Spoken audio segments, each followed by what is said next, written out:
evening and welcome to a night of Prairie Grove Tiger football. On the behalf of the administration, Superintendent Dr. Alan Williams, Assistant Superintendent Vol Woods, Athletic Director Coach Mike Green, Principal Ron Bond, Assistant Principal Joey Sorters, Head Coach Danny Absher, his staff, and the entire Prairie Grove Tiger football team, we want to thank you for joining us for tonight's game. Tonight's broadcast is made possible by the Prairie Grove High School East Lab and is brought to you by PG Telco, the providers of PGTigersOnline.com.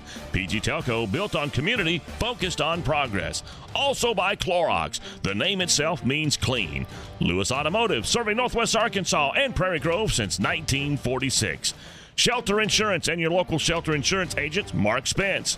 Prairie Grove Christian Church, where it's all about loving God, loving others, and serving others. And Steak and Shake, life needs flavor. And by the Bank of Fayetteville, we're banking on your potential. And tonight's broadcast is made possible in part by the Prairie Grove High School Booster Club, where showing your Tiger pride is just one membership away. We're minutes away from kickoff, and now your crew for tonight's game, Lynn Gregson and Zach Arns. It's football time in Prairie Grove. Something. Welcome to Berryville Bobcat Stadium for tonight's contest between the Berryville Bobcats and the Prairie Grove Tigers. I'm Lynn Gregson with Zach Arns, and our East Lab students are here with us. And Zach, I want to start off tonight by giving a special thank you to Ray Rulin and to Miles Eubanks, who work at the technology department. There's been a lot of upgrades and stuff to the equipment, and we needed some last-minute fixing to be able to come to the webcast tonight. We want to thank them for their tireless effort to make it possible for us tonight. Well, Zach, let's begin. I mean, it's our game day conditions brought to you by PG Telco. Zach, it's cold out here. It's cold. A little cooler. It's definitely cold. It's sprinkling right now. I think we've got some heavier rain on the way. We actually came through some of it on the way over here. It's 55 degrees. Field looks like it's in good shape. There's no standing water or anything like that, so it shouldn't be much of an issue for either team. But you know, it's that time of year. You're going to start getting some colder air, and as we say that, the rain gets a little bit heavier. Yeah, we can see from where we are, and don't know if we can get a camera shot on it or not. You can see the rain there by the lights, and so it is coming down. It's a sprinkle. It's not a hard rain, so it's a sprinkle. And you know, anytime you have that, there's the potential for turnovers and ball control. But with Prairie Grove's running offense or primary run offense, it tends to help rather than a passing game where you've got to make sure that the ball's not slipping out of the quarterback's hand, etc. Should be interesting. I don't think it's going to affect. It's not hard enough to really affect anybody on the ground or in the air. It's as long as you keep the footballs dry and keep the football off the ground, should be good weather. This is my favorite kind of weather. It's cold. It's good hitting weather, isn't it? Absolutely, it's great. This is where you get warmed up really quick. Well, that's our game day conditions brought to you by PG Telco. We're going to take a quick break. We'll be back, and we'll come back and talk about what's going on around the league tonight. Dr. Pepper, get whatever you want for you. You want something? I'm good right now. Thanks. Anybody else? I'm buying.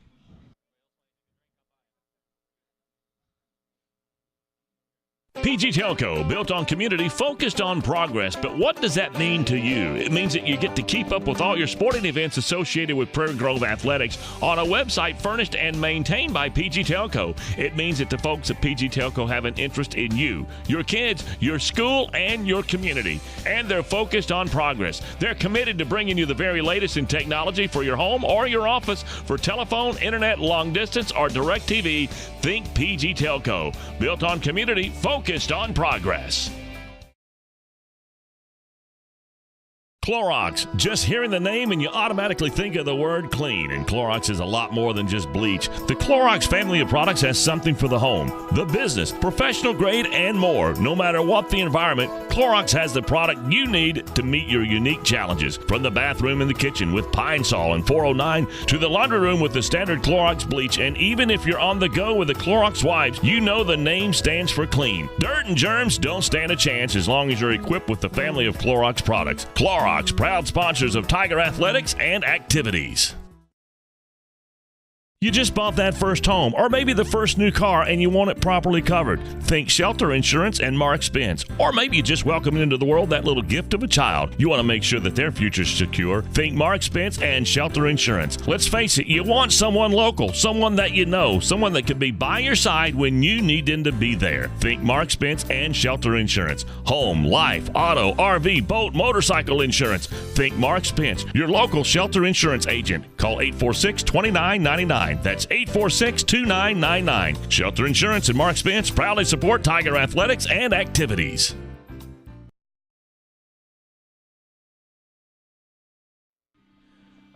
Okay, we're back to take a look around the league. The look around the league brought to you by tonight by Lewis Automotive and the Prairie Grove Christian Church. Well, Zach, as we look around the league, obviously we have our game that we're going to talk about later, Berryville and Prairie Grove. Let's talk about what's going on at Gravette tonight. Farmington visits Gravette, and they both come in with both 2-1 records. Yeah, if there's college football has their separation Saturday. I don't know what you come up with for Friday, but it's a separation Friday. You've got 4 teams lumped at 2-1, and tonight 2 of those teams are going to step forward, 2 are going to go backwards, and you'll start to see the playoff seeding start to take shape. You're absolutely right, because there's a 2-1 matchup where Farmington and Gravette go at each other, and then you have another 2-1 matchup with Gentry and Lincoln. Thoughts on that? After last week's game, Lincoln surprised us both. They did. They threw the haymaker last week, and it'll be interesting to see how much they have left in the tank after last week and how much last week actually took out of them. And the team that's coming in is certainly no slouch. That's the Gentry Pioneers. They've got a quarterback in Jared Cousins, who is a load. He ran for 250 yards last week. He can run a little bit. He can throw it a little bit. And I would expect that game to probably go into the fourth quarter. If you're asking me to pick, I would take the Pioneers in that one just because I don't think they've played as taxing a schedule as Lincoln has. Well, it'll be an interesting game for sure. And, I mean, Lincoln had up until that point had given up only 29 points. 29 points throughout the 32 year. points. No, 32 points. 32 points. And then Prairie Grove put up more 40. than doubled that, didn't they? But that's going to be an interesting game. But tonight, Farmington or Gravette's going to be 3-1 after tonight, or Gentry or Lincoln. So then Lincoln has not played Gravette or Farmington yet, and so that's going to be interesting. So they're going to all have a chance to start playing for their seeding. Next couple of weeks, you'll start to see the seedings take shape, and this is probably the first in a bunch of probably the next 3 weeks. This is the first week in that run where you'll see teams start to move into that playoff seeding. Well, one of the another matchup tonight is Pea Ridge and Ozark. Now, you mentioned to me on the drive up that Pea Ridge had to forfeit the 2 games that's won. your 1-4-A tickle fight of the week. Well, Pea Ridge played with an ineligible player against Greenland and Elkins, and they were forced to forfeit their 2 wins. So they are technically 0-6 and starting basically anew. But the thing is, they're not out of it. If they can go on a run here and get a couple of wins in the conference, they could still get back into the playoff picture. It really didn't affect them as far as the conference goes. It only affected them in their non-conference. Well, speaking of, I don't think Ozark's out of the playoff picture for sure. If they win, that's one of us. Yeah, well, they're done. Well, no, I mean, if you look at it, they lost to Gravette in overtime by 6 points, and then also Ozark, if they win tonight against Pea Ridge, sitting at 2-2. You ever watch one of those UFC fights when the guy is on the ground and the guy's just beating on him, and the guy on the bottom just doesn't respond? That's kind of where Ozark is right now. I don't know what. I mean, they're playing a lot of young players, but they just don't have the horses this year to contend in the top half of the conference. Well, I'm gonna take exception. I'm gonna say they may sneak in I think they'll win tonight. I don't think Pea Ridge is a mess, but I think they'll win tonight. But they go back to form starting next week. Well, I think it'll be interesting. Then I do think tonight we will see, because next week, it'll begin to take shape as some of the other teams begin to play each other. This is probably the only stop on our tour this year where you're going to hear Bruce Springsteen in the press box. I like it here. I could stay here for a while. This is all right. Well, Zach, any other things that you look for tonight, not just in around the league, but anything else in the 4A tonight that is of interest? Well, this game's interesting because, I picked Berryville as my dark horse this year. I thought they were going to be one of those sneaky Pea Ridge type teams from last year, and they've got a couple of injuries. We're going to find out here shortly how many guys they really have injured, but it's a couple of their skill players were nicked up after last week. And, for Prairie Grove, you got to put your foot back on the gas. Last week was a physical football game. They haven't played a lot of really physical football teams, and they played one last week. And for Prairie Grove, you got to get this game over early.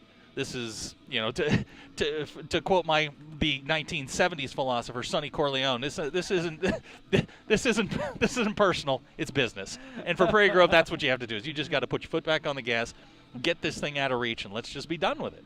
Well, this man is taking it personal. It's just business. Well, I would say this. The one thing about this game, if you'll remember, Zach, you and I were standing in this same press box 2 years ago. Prairie Grove came in a heavy favorite and went in at halftime. I believe it was 7-7. And you know who they played the week before? Shiloh Christian. Very emotional game, very physical game. You even got excited during that game. And they came in here and were kind of lethargic for a quarter and a half, and then things got rolling. Last year's game, I think, was 48-0. So, we're going to find out real fast how good Berryville is. I think they're better than they were last year. I know they're better than they were last year. They're better coached, and they are certainly ready to go. Well, let's take another break. Again, this was our look around the league brought to you by Lewis Automotive and the Prairie Grove Christian Church. We'll be back after this for our keys to the game. I wonder if Buck Lewis had any idea as to what he was starting when he sold his first Ford back in 1946. He was on the square in Fayetteville. Then Tom and Herb Lewis made the move to the current location on North College back in 1969. But through all those years, a Lewis has always been at the helm, and that tradition continues today. It's that kind of family value and heritage that makes Lewis Automotive the place to buy your next vehicle. Be it a Ford, Dodge, Chrysler, Ram, or Jeep, new or used, you can still find a Lewis standing behind every single deal. Award-winning service, 6 locations, and over 1,000 vehicles. It's amazing. A lot has changed, but the Lewis heritage and tradition continues. Lewis Automotive, proudly serving Northwest Arkansas since 1946. Love God, love others, and serve others. The simple motto of Prairie Grove Christian Church. Whether it's supporting missionaries in Japan or on the Ivory Coast of Africa, or doing mission work in Guatemala, or building homes in Mississippi or Alabama, or the fun for the entire family of Upward Basketball, you'll find the members seeking to show our love for God through our love for our neighbors. If you're looking for a church home, we invite you to experience PGCC firsthand. We have convenient service times with services on Sunday at 9 and 10:30. And trust us, we have plenty of activities for the kids. Prairie Grove Christian Church, serving Western Washington County and beyond. Love God, love others, and serve others. Prairie Grove Christian Church.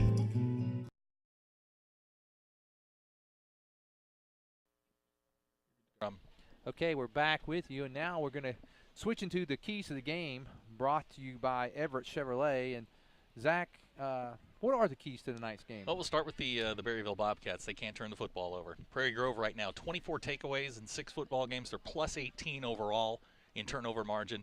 Turnovers were ultimately Lincoln's undoing last week. They turned the ball over 5 times. You can't turn the ball over in your own end. We talked about that last week. Logan Bartholomew last week, a pick 6 for a touchdown. By the way, the 3rd straight week that Prairie Grove's had a pick 6. So you can't turn the ball over. You got to be able to run the football, control the clock, and you have to not commit penalties in your own end.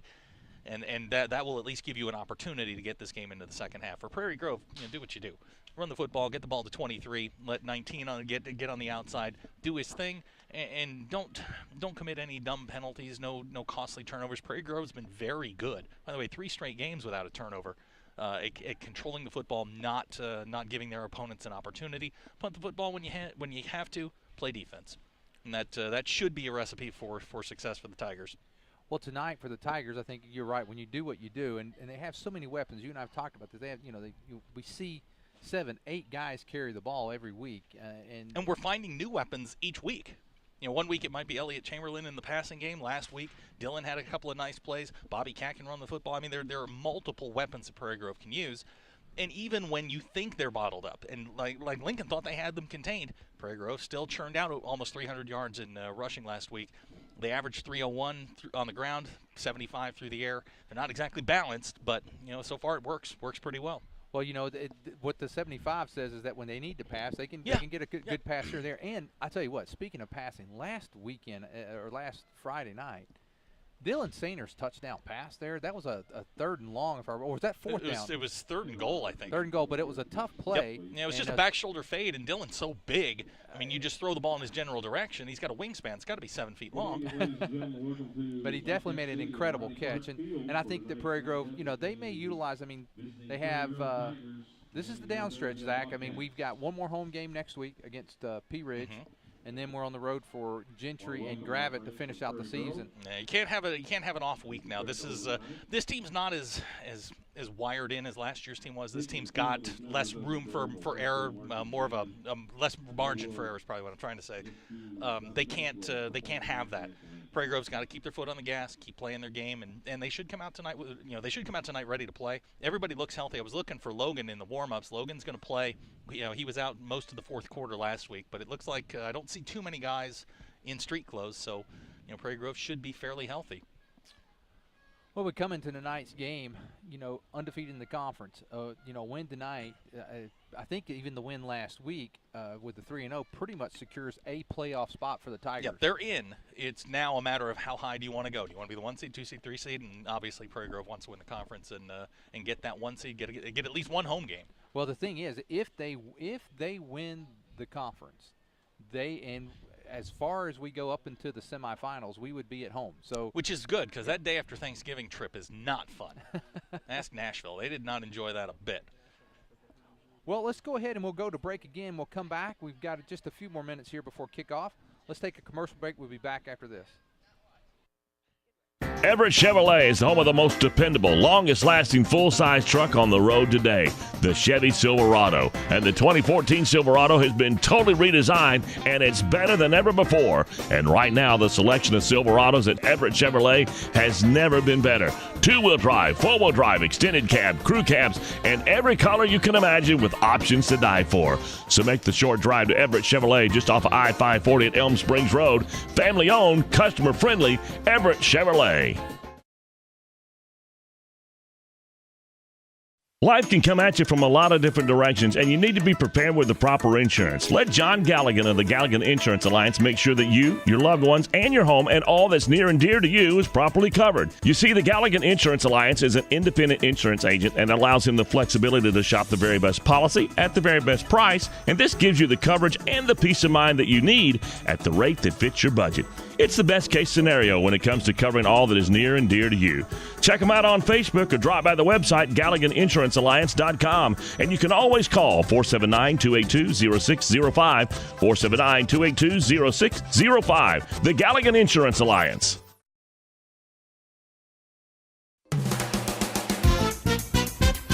Take a stroll down memory lane as you stride into Steak and Shake. Steak and Shake, where things are done the old-fashioned way. Breakfast, lunch, or dinner, and even late night, you'll find only the best. Breakfast to die for, a lunch offering fresh burgers and fries, and dinner platters that are sure to keep you coming back for more. And did we mention hand-dipped shakes, as well as a great selection of desserts? It all awaits you at Steak and Shake, located just south of the mall. Steak and Shake, life needs flavor.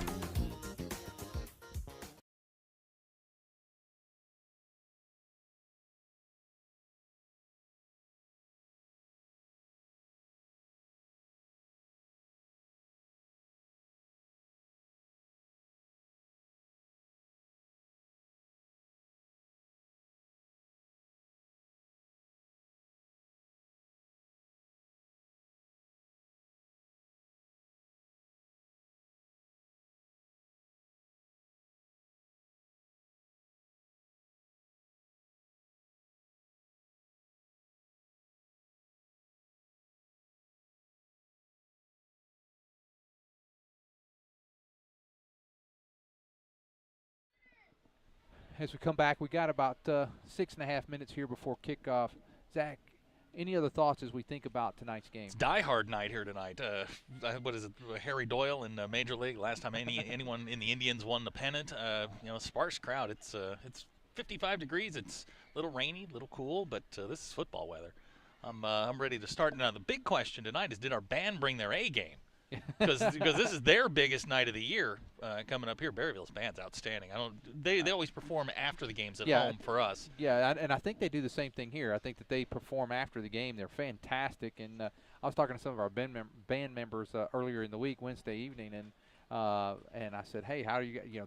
They have a great respect for the band that Berryville performs, and they say, hey, we want to do well, but we recognize that this is the Super Bowl. This is the Super Bowl of bands, so for sure. So you have to have your game here tonight. It looks like the captains are ready to come out, and just watching Berryville during the pregame warm-ups, they're bigger than they were last year. They've got more players. We're going to have to find out if Deontay Payton's going to play tonight. He was a little nicked after last week, so he's their big play. And I was looking at some of the stats from last year. A lot of the guys who contributed to their totals last year are back in the game this year. So that's certain. I told you 17 starters back. I thought they'd be a little bit more feisty than last year.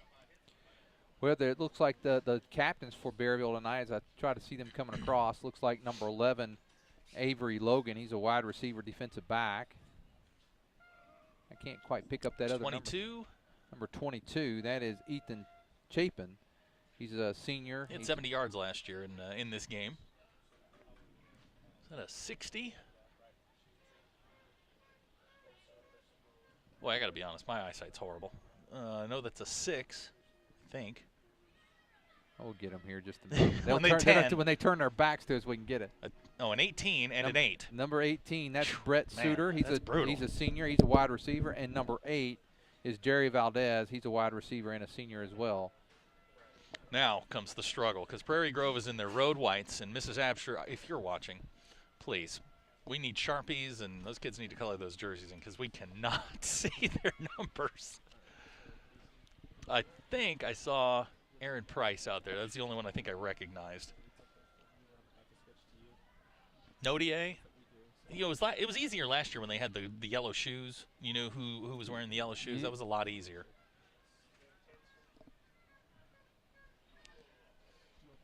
But, 4 minutes to go. We're going to get the coin flip. I have a feeling that if Prairie Grove wins the toss, they're going to take the football and see what they can get offensively. I don't think they'd be upset if they went and played defense either. But I think if they had their druthers, they'd certainly rather take the football and go. Again, we want to welcome everyone to tonight's. That's loud. Well, you were talking about our crowd. I wonder, it's so cold that some of them may be coming in just waiting in their cars before they make their way in. Yeah, it's there were some folks over in where we're situated. It's kind of like in downtown Berryville, so we saw some folks in the parking lot, and it is a sparse gathering on the other side. And I don't see the band yet. Line judge is Jeff Martz. But the back judge is Ian. It's high school maybe football like on a us, Friday. Zach. We were struggling to get here ourselves. Yeah, it's because we were slowed down by a train of cars, but it's football Friday night. I'm ready to get to 6-1. How about you? I'd like to see that. I'd also like to be able to see those numbers across the way. I know Nodier. There's the band. They've made it. Okay, good. There they are. Is that the band or the cheerleaders? Oh, I'm sorry. You're right. That's the cheerleaders. Those are women. Those are young women. We have young women in the band, too. Yes, I know. Oh, boy. I can see it's going to be a long night. It's going to be a long night. Yeah, it's going to be a long night. I can feel it. It's Clemond, Speed, and is it Galden? 52? No. This quarter Brazel. will be at Grandview Baptist Church. Let's go with that. Immediately following the game, Grandview Baptist. So Hunter Brazel is one of the captains tonight. And sending out Clemont is also Frenchie. I think they should let him call the toss. Frenchie and confuse everybody. And J.D. Speed, the other captain. Speed, nice game last week. 15 carries, 57 yards, tough yards. He took the John Riggins role and really carried the ball well last week. Had that big long run and then got the tough yards when they had to. But looks like I think they should let Clemon call it. I bet he did. In French and just confuse everyone. Well, here we go. Looks like Berryville won the toss. And Berryville's they're going to take the football. Well, Berryville's going to take it. Well, while the teams get ready, let's take one more commercial break. We got about another couple minutes here before kickoff. We'll be back for the kickoff right after this. Clorox. Just hearing the name and you automatically think of the word clean. And Clorox is a lot more than just bleach. The Clorox family of products has something for the home, the business, professional grade, and more. Clorox. Just hearing the name and you automatically think of the word clean. And Clorox is a lot more than just bleach. The Clorox family of products has something for the home, the business, professional grade, and more. No matter what the environment, Clorox has the product you need to meet your unique challenges. From the bathroom and the kitchen with Pine Sol and 409 to the laundry room with the standard Clorox bleach, and even if you're on the go with the Clorox wipes, you know the name stands for clean. Dirt and germs don't stand a chance as long as you're equipped with the family of Clorox products. Clorox, proud sponsors of Tiger athletics and activities.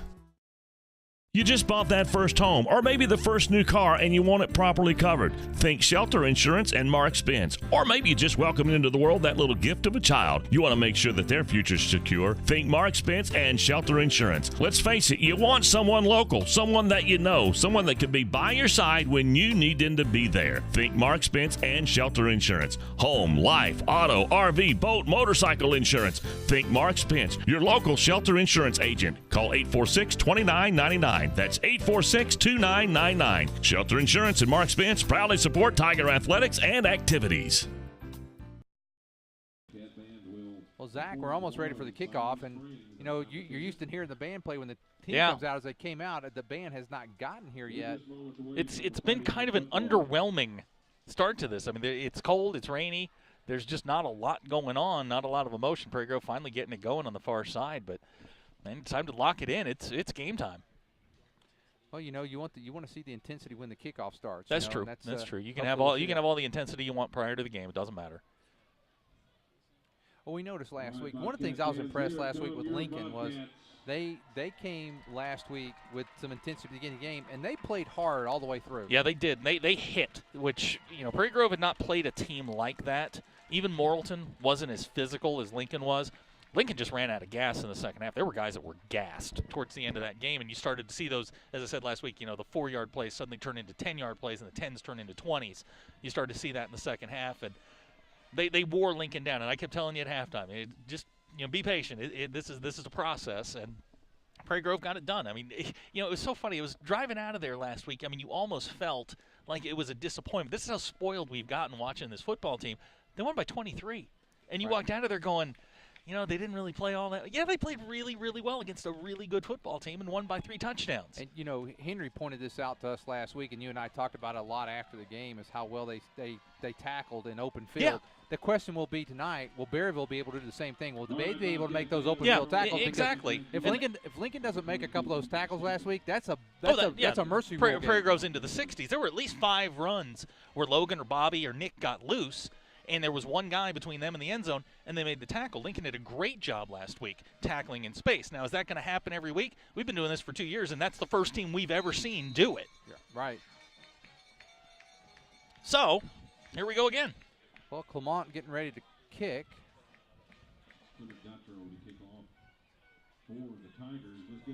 We remind you, if you're watching, go to pgtigersonline.com. Let us know where you're watching from. Here's the kickoff by Clement. It's a good kick. Fielded about the 13-yard line. That's Valdez. Valdez coming to the right side. He breaks one tackle. And now he's going to be hauled out of bounds. Valdez on the return. Bobby Catt on the tackle. Already making his presence felt. Diebold also helping out on that tackle. So the nice return, about a 22-yard return that time for Valdez. Gets it out to the 35-yard line. That's where the Berryville Bobcats will take it. The Bobcats. The Berrycats. It all works. The Berryville Bobcats start. 2 split to the left, 2 to the right.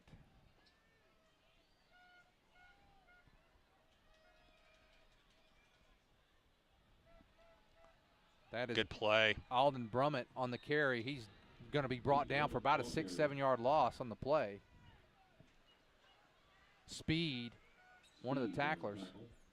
Yeah, those jet sweeps are not going to work. As much as Prairie Grove blitzes, that's just not going to work. Jack Reynolds also helping out on that tackle, and Nick Sugg. So several of the Tigers in there. That's a 7-yard loss. Yeah, they caught him. You know, the first defender came in, spun him around a little bit, and then they got another couple of yards and losses there. Austin Carr by himself there in the shotgun. Look at the Tigers. They're coming. Yeah, they're coming. Quick throws. Oh, batted away. That was Sugg. You know, Sugg's such a smart player. He just gets his hands on the football. Was that Suter, the quarterback?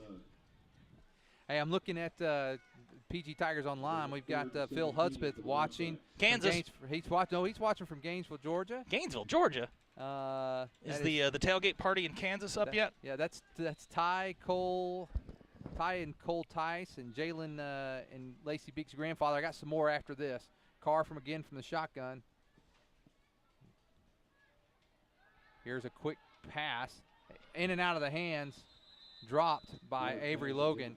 Also, we got, Merlin and Patsy Elder, the Kansas, they're up in Kansas. At the Holiday Inn in Kansas. A snowy really? and cold Wichita tonight. And then Kay Absher also watching from home. She says, I've passed along your request. Thank you very much. Well, that's a 3 and out, and I think we see what the Tigers' game plan is here against the spread, which is blitz. And if you're smart enough to stand in there and throw the ball, take the punishment, go ahead. Looks like Logan's going to field the punt. Pretty good punt. Filled by Bartholomew, and he's got some room already. He's gone. Oh, there he goes. Hey, give him 6. Hey. Well, that's certainly the way you wanted to get started. That's for darn sure. Wow. That'll get it going. Give him 6, and the Prairie Grove Tigers touch it once, and they're in the end zone, and it's 6-0. We're 10:50 to go here in the first quarter. 10 seconds in, and the defense gets the 3 and out. You punt to Logan, and he's off to the races. Wow. Yeah, well, I mean, once he gets clear, that first wave misses him, he's gone. You know what? With him, when he catches it on the run like that, yeah, they're gonna have to angle kick away from him. That's another touchdown sponsored by PG Telco. One of these days, it's a race between touchdowns and turnovers. The extra point by J.D. Speed is good. And now with 10:50 to go here in the first quarter, Prairie Grove Tigers 7, Berryville Bobcats 0. PG Telco, built on community, focused on progress. But what does that mean to you? It means that you get to keep up with all your sporting events associated with Prairie Grove Athletics on a website furnished and maintained by PG Telco. It means that the folks at PG Telco have an interest in you, your kids, your school, and your community. And they're focused on progress. They're committed to bringing you the very latest in technology for your home or your office. For telephone, internet, long distance, or direct TV, think PG Telco. Built on community, focused on progress.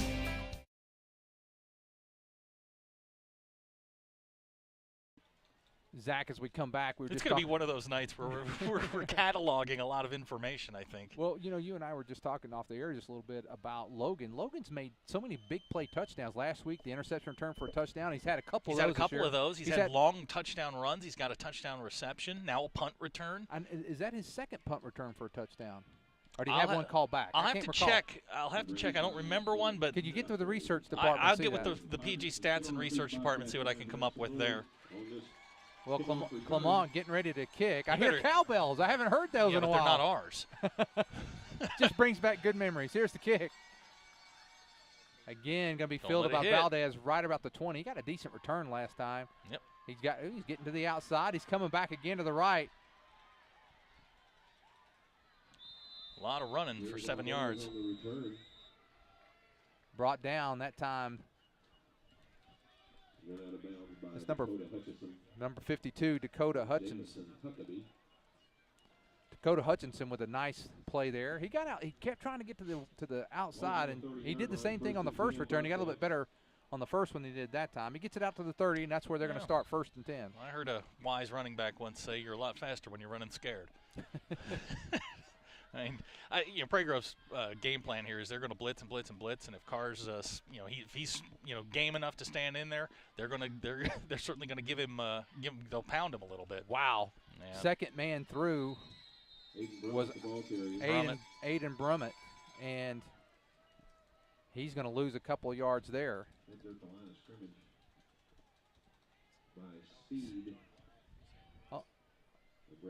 So here we go.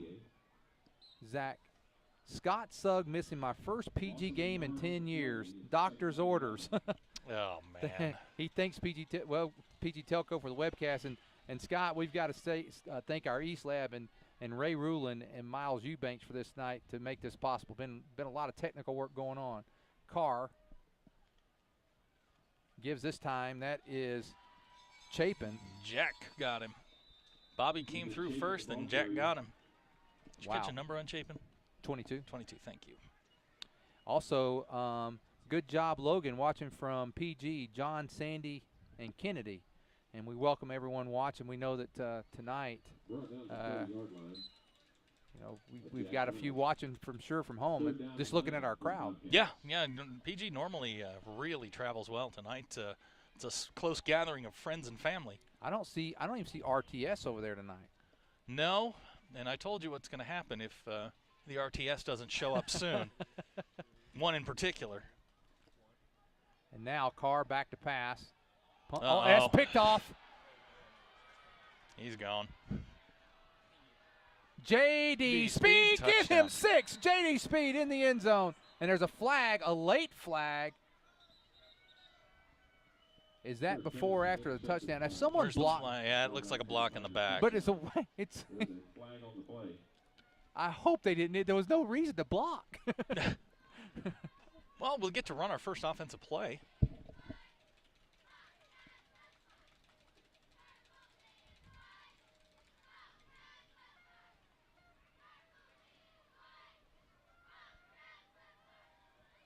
Well, see what the call's going to be. Referee's running over to that side. So I don't know what the field goal team is out. And the other ref that was part of there is not telling him to get off the field. So no, so maybe it might be a personal foul. Yeah, let's see. Illegal block in the back. Gets the offense. 10-yard penalty to be assessed on the kickoff. Oh, okay. So what happened is before they had a block in the back before the interception, Zach. Oh, okay. Block in the back you. before the interception, and so we won't get to run our first offensive play of the game. No, we're going to be kicking this time from the 50. So, wow. Think we get a touchback out of that? I don't know. Another touchdown sponsored by PG Telco Telco by J.D. Speed. Maybe they'll double it for returns. Extra point by Speed on the way. It is good. And with 9 minutes and 1 second remaining here in the first quarter, Prairie Grove 14, Berryville 0. PG Telco, built on community, focused on progress. But what does that mean to you? It means that you get to keep up with all your sporting events associated with Prairie Grove Athletics on a website furnished and maintained by PG Telco. It means that the folks at PG Telco have an interest in you, your kids, your school, and your community. And they're focused on progress. They're committed to bringing you the very latest in technology for your home or your office. For telephone, internet, long distance, or direct TV, think PG Telco. Built on community, focused on progress.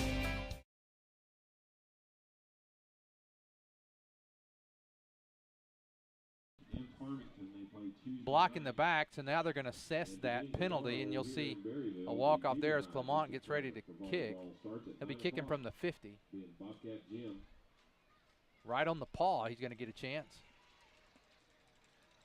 Prairie Grove, 14 points, 0 yards rushing, 0 yards passing. Yeah, we haven't had an offensive play yet. Well, we've only played 3 minutes. I mean, Prairie Grove's off and running, two returns for touchdowns. Zach, I've never seen this before.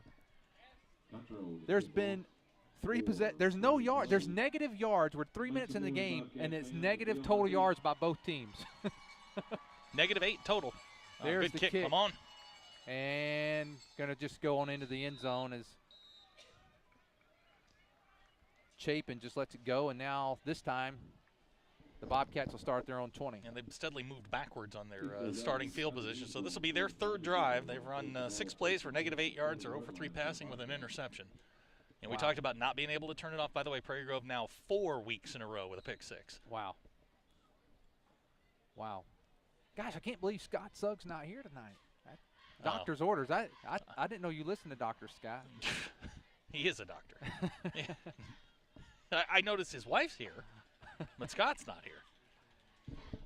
Carr again in the shotgun.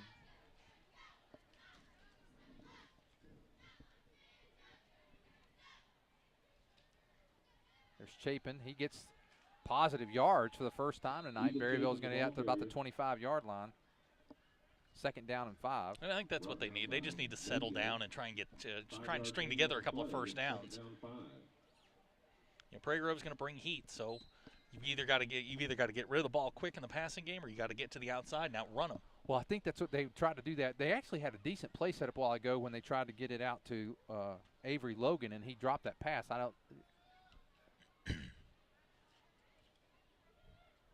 Oh, bad snap, fumble.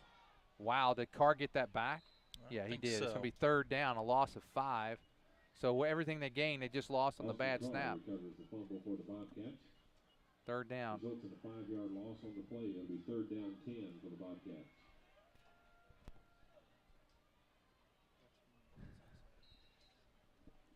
Well, the 5 that they gained, they just gave right back. So. Okay, I'm ready for instant replay. Went to check pizza 2 times and missed both touchdowns. If I sit still, will they score for me again? Let's hope so. Not well, sure. you can watch it on your iPad, so take it with you. Here comes the blitz again. There. Uh-oh. A good play, Bobby Cat. Bobby Cat. Nice job. Well, First pass complete. That's Logan out there. That's Sorry. Logan Bartholomew. My apologies, Logan. A nice job. He gets 5 yards back. So first completed pass goes for 5 yards, and that's going to bring up 4th down and 5. And the Bobcats who are gonna we sending back this time? It'll be Logan Bartholomew. Want to roll the dice here on a second punt return for a touchdown, so we can run. So we can't run another play. We haven't even seen Jacob tonight. The rate this is going, we might not see him. He's going to have to warm up again. Yeah, no kidding. The offense has been standing over there. I mean, it's probably been a good 30 minutes.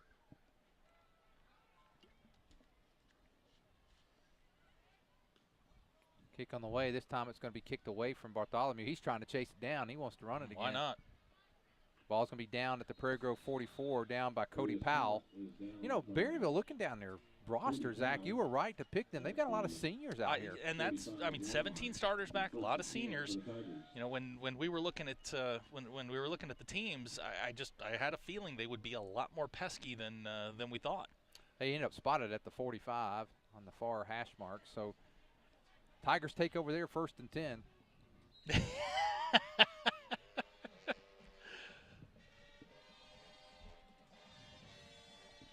Scott's got all the devices working tonight. Okay, here's Storley. There's Logan. Logan Bartholomew, he goes 7 yards on the play. He's brought down by Valdez. It's good to see Logan out there because I thought he got hurt last week. Yeah, he was gone for a period there in the 4th quarter, and we didn't know where he'd gone. He wasn't on the sidelines, but good to see him back out there. He's certainly a key cog in the machine here for the Tigers. There comes the hammer, J.D. Speed. I think that's what I'm going to go with. Or do we go with Need For? You know, it's your call. I was trying to come up with a nickname for somebody, you know, with Olay in it, but the only thing I kept thinking of was the soap. Eli. Storley under center. There's Speed. Oh, J.D. J.D., he's got it now. Oh! Did he catch that? No. No, man. Was that for Nodier? Yep. Well, in Vegas, if you had J.D. Speed attempting the first pass of the night, you're a winner. That was a nice pass by Speed. Oh, J.D. can throw it. He's a pitcher on the baseball team, plays third base. He's got a strong arm. Boy, that was nice. And it was well defended by the nice job by the defender. I think it was Valdez. It was a nice job. Logan over there, 11? No, it was the number 8. Oh, great play over there. I mean, he played it well. And when the ball hit Nodier in the hands, he's slapping at it, trying to knock it away. 3rd down and a long 3 for the Tigers. There's Sugg. He's got the first down Nick. and more. There goes Nick. Nick at the 25, 20, 15, 10, 5. Give Nick Sugg 6. That's for you, Dad. Hey. Nick Sugg on the carry for the Tiger touchdown. And with 5:50 to go, the Tigers stretch the lead to 20-0.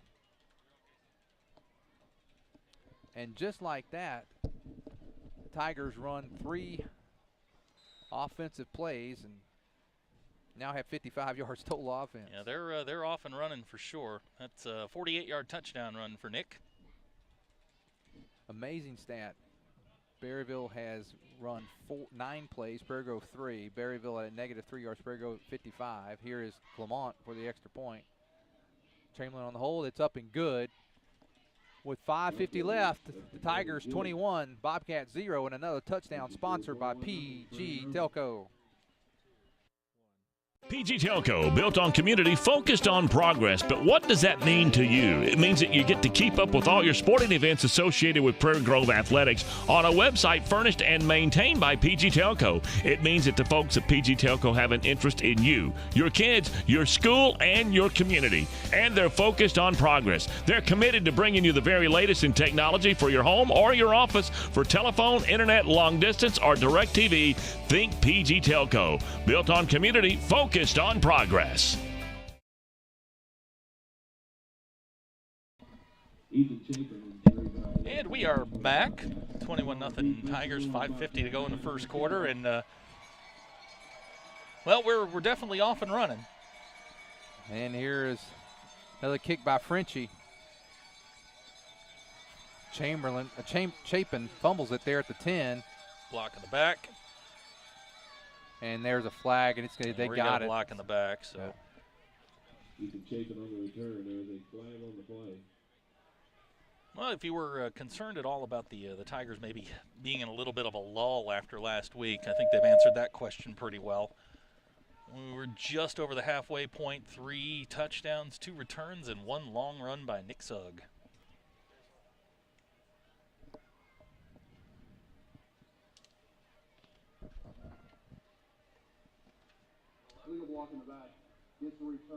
Yep, we're going to get a block in the back, which should be half the distance of the goal. Should knock, let's see here, should put the Bobcats back on the 7-yard line. First and 10 at the 7-yard line.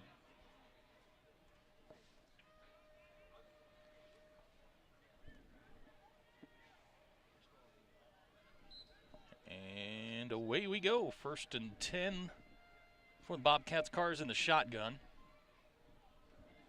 Here come the Tigers. It's like Chapin on the carry. Tigers stack it up pretty well. Ethan Chapin, the ball carrier. Looks like Jack Reynolds in there. Connor West, who's played really well this season. He's in on the tackle. Nodier in there as well. Doesn't look like Chapin got much out of that one. Also Britt Gillum. The Manimal also getting an assist on that. Second and 10.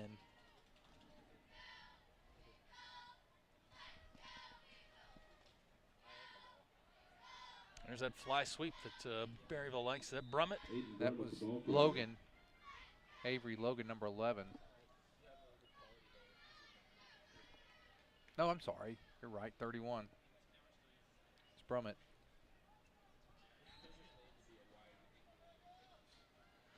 Well, if you're going to try and get back in this is a must. You have to convert on this. 3rd and 5. 3rd down 5 for the Bobcats.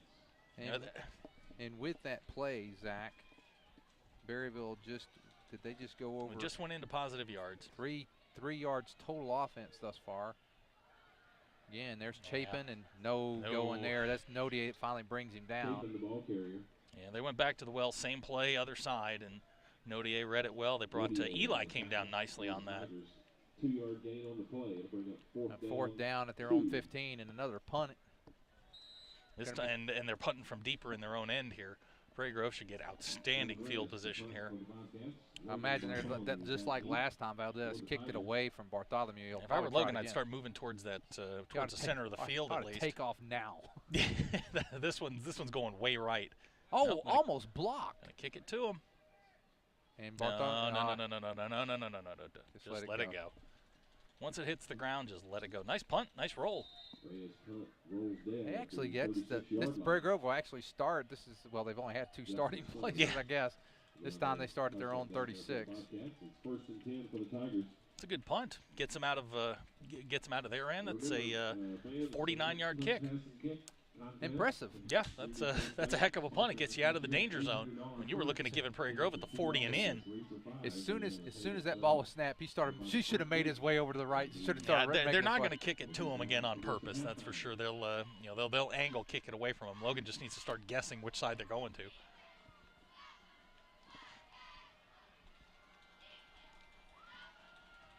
There's Storley. Kind of a slow developing play. It doesn't look like he's moving that fast, but he picked up 7 yards. It really doesn't look like he's going all that fast until. Looks like they're going to get spotting for 6 yards there. I'm sorry. 2nd and 4. He only got 5 out of that. Well, the Tigers have only run 4 offensive plays. They've got 60 yards. And if you're looking at the box score going, what's going on? Well, two returns for a touchdown. And Prairie Grove's, their only pass so far was a J.D. Speed halfback option pass. In motion is Bobby Cat. Bobby Cat gets the ball. There's big corner. Bobby Cat. Go, Bobby Cat. Look at Bobby. Go, Bobby Cat. Bobby Cat at the 30. Yep. 20-15, 10-5, give Bobcat 6. He's a football player. I mean, he is a football player. Did you see the little slide step? The Walter Payton little dead leg slide step? Oh, that was Man, nice. he is just a football and player. the thing is, he's never seen Walter run it. He probably didn't even know who Walter Payton is. 2:53 to go here in the first quarter. Tigers up 27-0, and now Clemont in to make the extra point. So I guess JD's kicked 2, and Frenchie's now kicking his second. I'm telling you, they're over there playing rock, paper, scissors for this. You go. No, you go. And it's good. I mean, this is an area of the game that they're getting better in. Extra point on the way. Kick is good. With 2:53 to go, another touchdown sponsored by PG Telco, and the Tigers lead 28-0.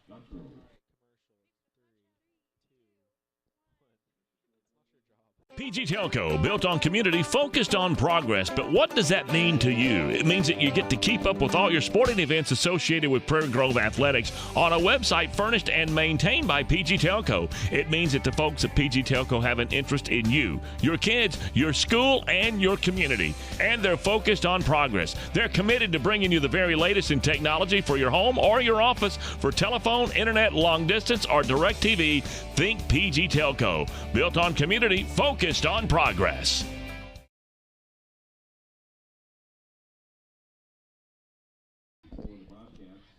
As we watch tonight, those that go to pgtigersonline.com, if you got any scores tonight, our typical place of getting those scores is Fearless Friday. It's down this evening. So as of 5 o'clock when I left the house, as it was of down. just a while ago, we had a couple look it up. It was down. So if anybody's got scores from around the league, please share them with us.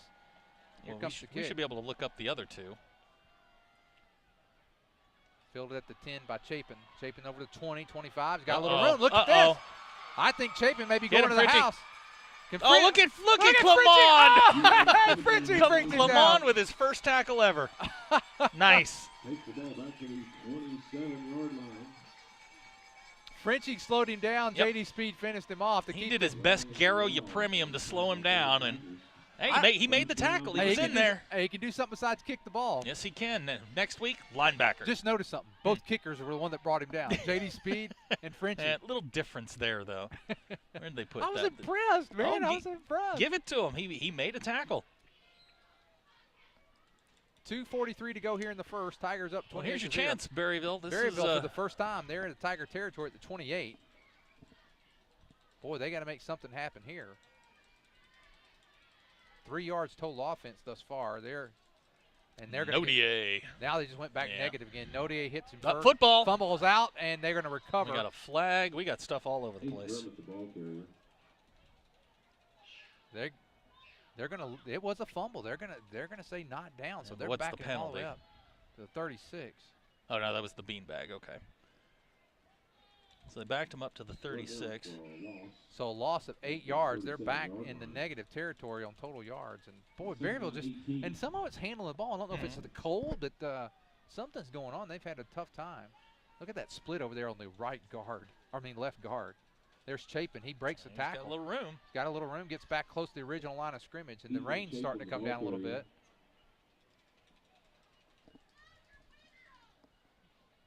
Third down and 10. So he gets all 8 yards back. So nice run that time by Chapin. Back where they started.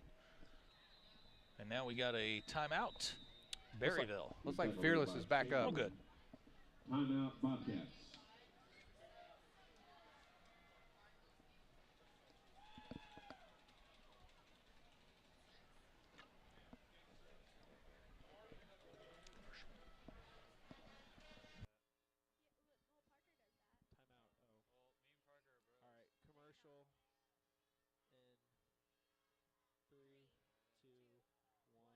Life can come at you from a lot of different directions, and you need to be prepared with the proper insurance. Let John Galligan of the Galligan Insurance Alliance make sure that you, your loved ones, and your home and all that's near and dear to you is properly covered. You see, the Galligan Insurance Alliance is an independent insurance agent and allows him the flexibility to shop the very best policy at the very best price, and this gives you the coverage and the peace of mind that you need at the rate that fits your budget. It's the best case scenario when it comes to covering all that is near and dear to you. Check them out on Facebook or drop by the website GalliganInsuranceAlliance.com. And you can always call 479-282-0605, 479-282-0605. The Galligan Insurance Alliance.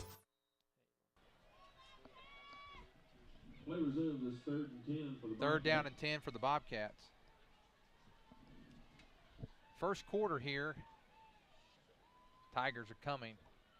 Chapin again. Nice run. He's going to power his way down. He's going to make it a reasonable fourth down. It's going to be about fourth and, wow, did he get 6? Yeah, so he picked up 6 yards. It'd be 4th and 4. So this is manageable here for the Bobcats. Yep.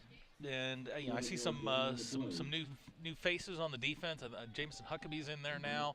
I think, boy, it's hard to see those numbers, but it looks like the Manimals in there, Brett Gillum and Jackson Diebold on the defensive line. They rotate them constantly. Dylan's been in there a little bit, and this is up 28-0. You can certainly get some guys in there. Brummett and Chapin in the backfield with Carr. They give it to Brummett. Nope. Fumbles the ball. Fumbles the football. I believe the Tigers have that. They don't have a first down regardless. Did they give him the football? And the Tigers have it. I think Speed may have ended up with it, but they hold on 4th down, and so the Tigers will take over 1st and 10, ball at their own 22. 1 minute to go here in the first quarter. That makes the Tigers now plus 19 in turnovers. That's 2 tonight. They're right on course for their season average of 4 per game. And Zach, you and I were talking during the commercial. 5 plays for Prairie Grove, 119 yards, over 20 yards a play here in the first half. That'll happen when Bobby rips off a 59-yard run and Nick gets a 48-yard run. In Berryville, 16 plays, 11 yards. Unbelievable.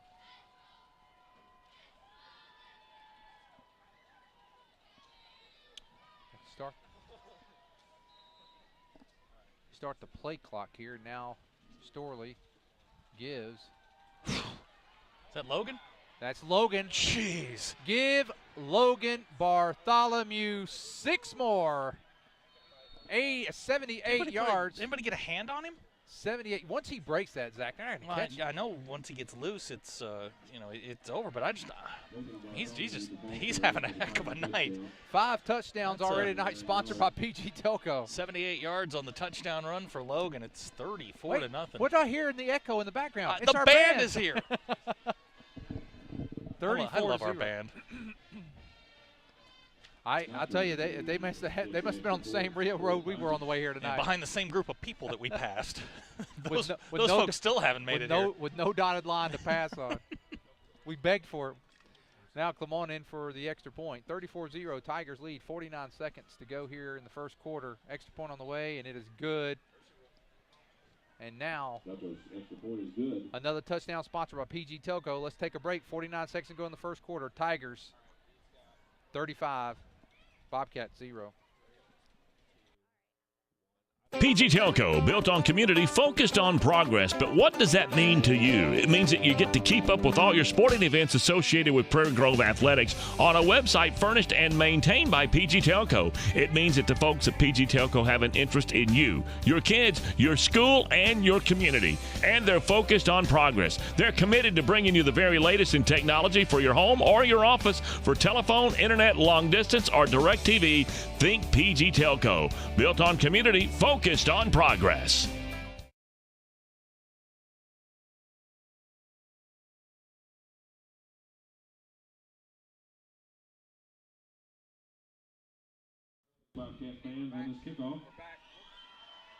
We're back for the kickoff. Tigers 5 rushes tonight, 197 yards. Wow. Well, 78 was right there. Clemont kicks. Going to be fielded by Valdez right at the 10-yard line. He's at the 20. There we go. And he's dropped at the 24. Gary Valdez on the return. That was a better looking kick return. Well, now for the Tigers, if we were concerned at all about sharpness, that question has certainly been answered. Ball at the 25-yard line. Brett Gillum on the tackle. A manimal. He kind of hobbled off there. He gets up to the 25, so return of 15 yards. 1st and 10 for Berryville. 42 seconds to go here in the first. Carr gives to Chapin. This time, no going there. Several Tigers. Might have gotten a half yard out of that one. Now they're going to they'll give him a yard on that one. It'll be 2nd down and 9. Speed leads the tacklers. 25 seconds to go, and let's see if they'll try to run one more play here for the first half or first quarter.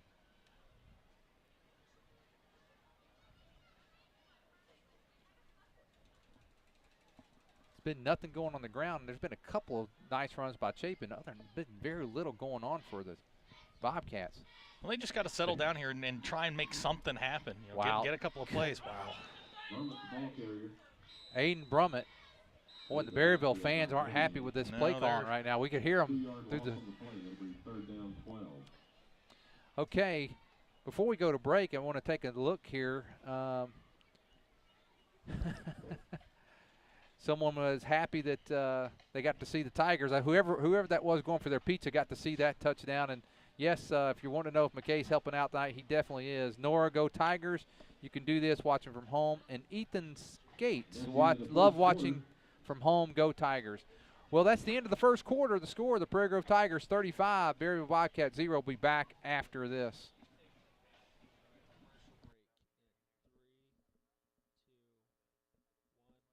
You just bought that first home, or maybe the first new car, and you want it properly covered. Think Shelter Insurance and Mark Spence. Or maybe you just welcomed into the world that little gift of a child. You want to make sure that their future's secure. Think Mark Spence and Shelter Insurance. Let's face it, you want someone local, someone that you know, someone that can be by your side when you need them to be there. Think Mark Spence and Shelter Insurance. Home, life, auto, RV, boat, motorcycle insurance. Think Mark Spence, your local Shelter Insurance agent. Call 846-2999. That's 846-2999. Shelter Insurance and Mark Spence proudly support Tiger athletics and activities.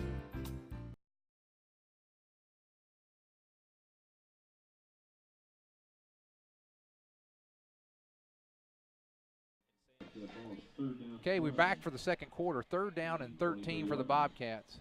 Prairie Grove's run 5 offensive plays. They've scored on 3 of them. A 48-yard run by Nick, a 78-yard run by Logan, a 59-yard run by Bobby. That's efficiency. Gonna give it to Chapin and nothing going. He gets back just about to the original line of scrimmage, maybe a 1-yard past that, and it's 4th down. And boy, they're not throwing the ball. I mean, they're down 35-0. And looking across the field at the lights on the far side, the rain's coming down. It doesn't look like it's a heavy downpour by any stretch of the imagination. It's like a kind of like a Seattle sprinkle almost. I think if you're Berryville, you're just trying to establish something, something in the run game. Not even really a sprinkle, more like a Seattle mist.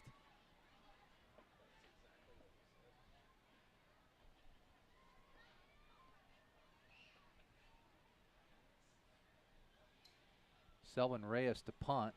He's had a good night kicking. He's got, I want to go out of bounds about the 43. Smart keeping it away from Logan. Logan was trying to get over there. Yeah, he was. He wanted that one. Well, you see, hey, he's had this sprint on tonight. He had a 78-yard run. The punt return was about 56 yards, if I remember correctly. So he's had a busy night.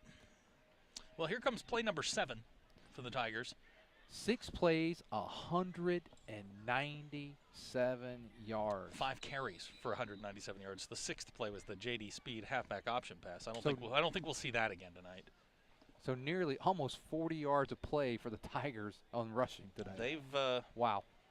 They've certainly turned it up, and if you had any concerns about them being sharp or anything like that, we've already gone to. Is that Ryan in the game now, or is that Sam Dodd? Yep, gone to Ryan. And that's Morrell, or that's Blake Falk. Falk, and that is Sam Dodd.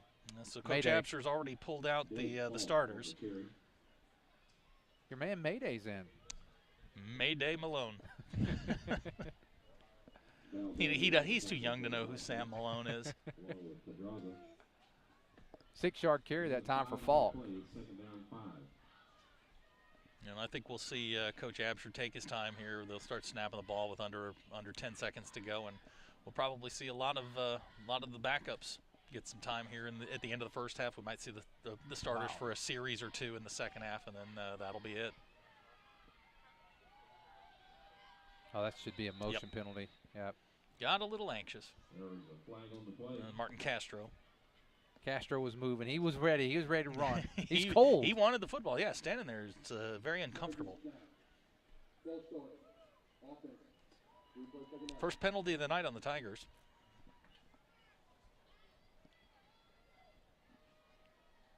10:26 to go here in the first half. Tigers up 35-0.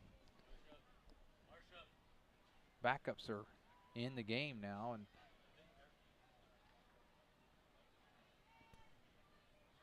I think we'll probably see a little bit more controlled game. I think the starters for Berryville and the reserves for Prairie Grove, you'll see a competitive game from this point forward. There's Martin. Castro caught in the backfield for a loss. Nice tackle that time. Number 73, Garrett Record. Well, that's going to hurt the rushing average. 7 carries now, 200 yards even for the Tigers. So now it's 3rd and 10, Coach. 3rd and 12. What do you think? Little midline option, veer option with Mayday? I'll see Mayday put it up. We ain't seen a lot of passes from. Yeah, I don't think we're looking for passes at this point. You know, we haven't. Sam Dodd is not. I think we've seen him throw a couple times this year. He threw last week at the end of the game, or no, 2 weeks ago against Farmington. He threw one at the end of the game. Oh, it's the wingback reverse. Gonna come up short of the first down. That was Castro again. Castro gets up to about the 47. So 4th down, and the Tigers will pump for the first time tonight. 9 minutes to go here in the first half.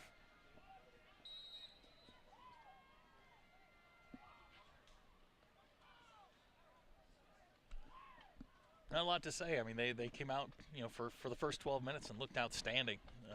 They looked tremendous. They did play defense, played great offense, built themselves a nice cushion here. And I'm sure that if Coach Abster doesn't like the way the second teamers are going, we may see the starters, you know, for a series or two.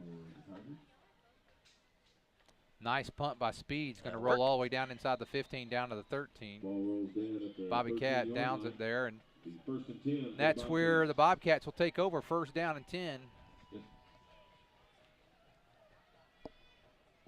We know we got quite a bit of a crowd watching tonight. Go to pgtigersonline.com. Some people following doctor's orders.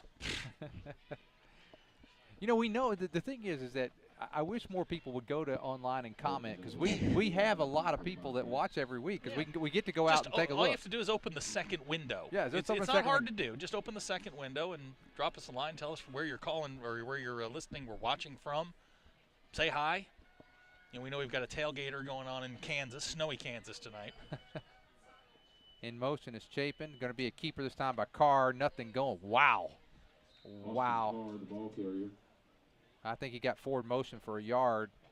That's just a midline option. You fake it to the wingback going wide. You read the middle. If it opens up, you keep it and go.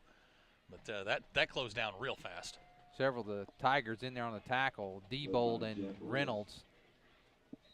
Boy, Reynolds, he went in there the strong. hacksaw. You got a name for everybody, don't you? His name's Jack Reynolds. Former all-pro linebacker with the 49ers and the Rams, Jack Hacksaw Reynolds. Come on. Gives it to the second man, Brummett, and again, a loss on the play. He has a starter still in on defense, and I think, you know, if I'm imagine Coach Abster, Coach Laird wanting to try to keep the 35-point lead, I would imagine, till the half. And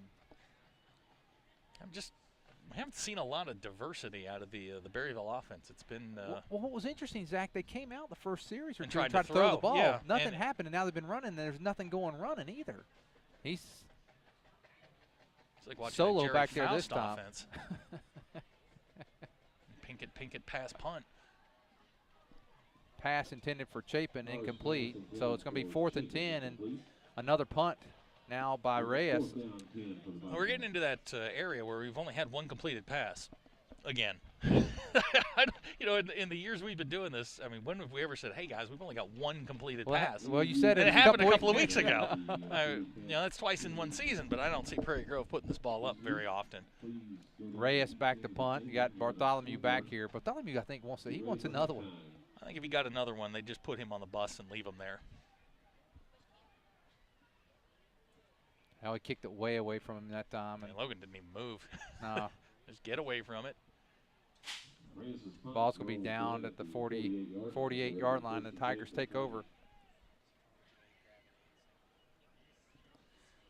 Zach, you know, I know you were busting on Ozark a while ago. They went to the final tick last week in overtime with Gravett. And just so you know, Gravett and I was busting on them. I just said it was a tickle fight. Gravett and Farmington tied up at 8 in the second quarter. It's a tickle fight. Gravett and Farmington all tied up. Lincoln all over Gentry, 21-0 in the second quarter. That tells you they did not have a letdown after their disappointing defeat last week. Wow, that's impressive, especially with the way that game went last week, as physical as it was. That Galden.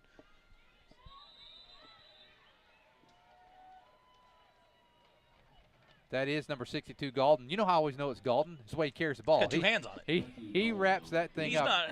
He's not a dancer. He's not a slasher. He's a plotter. He's like a Clydesdale. He's just a plotter. Straight ahead, nothing fancy. Nice run, though. He picks up about 3 or 4 yards on the play. I'm really surprised at that Lincoln score. 21-0. That's. I've been telling folks that they have a Pea Ridge last year feel to them. Well, that it was 31-0 when they played Prairie Grove, and then they just ran through everybody else. Second down for the Tigers.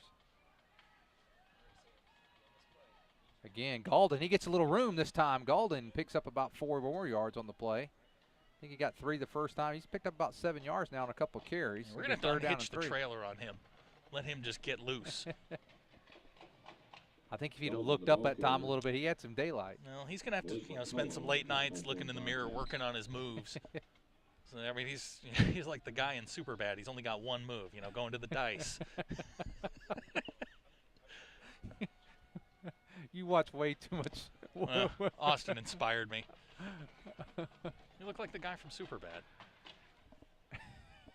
3rd down and 3. Austin's our producer. And now keeper and a pitch. Oh, there you go. Nice job by Dodd. Who is that? That's Falk. Falk's going to get the first down to the 36-yard line. Good play. Way to absorb the block or absorb the defender there, Sam Dodd. Mayday. Brett Suter on the tackle for the Bobcats, but not before the Tigers pick up a first down at the Bobcat 35. Nice job by Dodd running the option. Well, you bring the defender into you pitch it. I think Blake's got he's got room in front of him. He's got 10 yards. He makes one guy miss, turns it into about an 11-yard gain.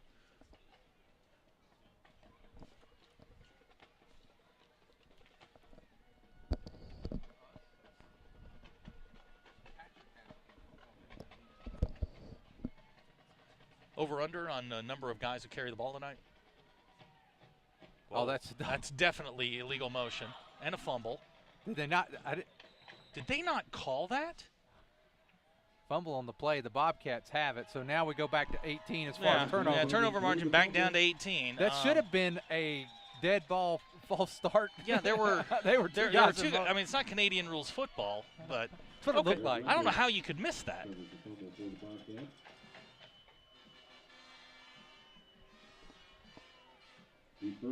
But that's good. That's a step in the right direction for Berryville to get the ball back and get a chance to put something together. I was just informed that RTS is in the house. Where? Across the way. And there's Chapin. He's hit. Picks up a couple. Chapin, the ball carrier.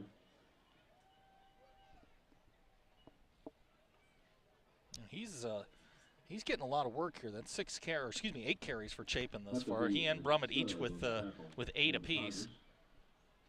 Gain of 2 on the play. It's 2nd down 8. Prairie Grove's not even.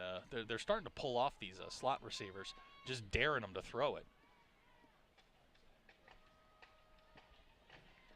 Here comes Sugg. He's gotten someone nice. Sugg gets off the block and he's going to make knock the car out of bounds. Run out of bounds there by Sugg. Takes the ball at the 39-yard line. It'll be 3rd down 6. 3rd and 6 now. Berryville, 24 plays, 16 yards. And thus far, 0 for 7 on 3rd downs. Now this is where if you're Berryville, you got to be really careful. You don't want to throw a pick here. Wow, they got. Here comes Nick. Nick's coming from the. They get it out there quick. They got it set up. And they get a first down. There you go. Carter's pass complete to Avery Logan. Is that the first down for Berryville? That is their first down. Comes with 3 minutes and 25 seconds to go here in the first half. Eli Lopez on the tackle.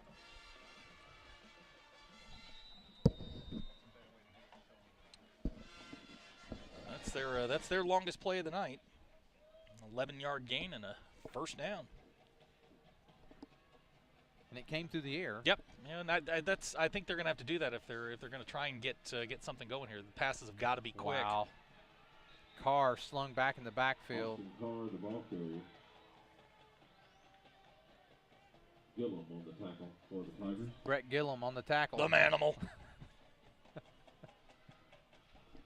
I wonder if he knows that we call him the manimal. I don't know. I don't even know if he knows who the manimal is.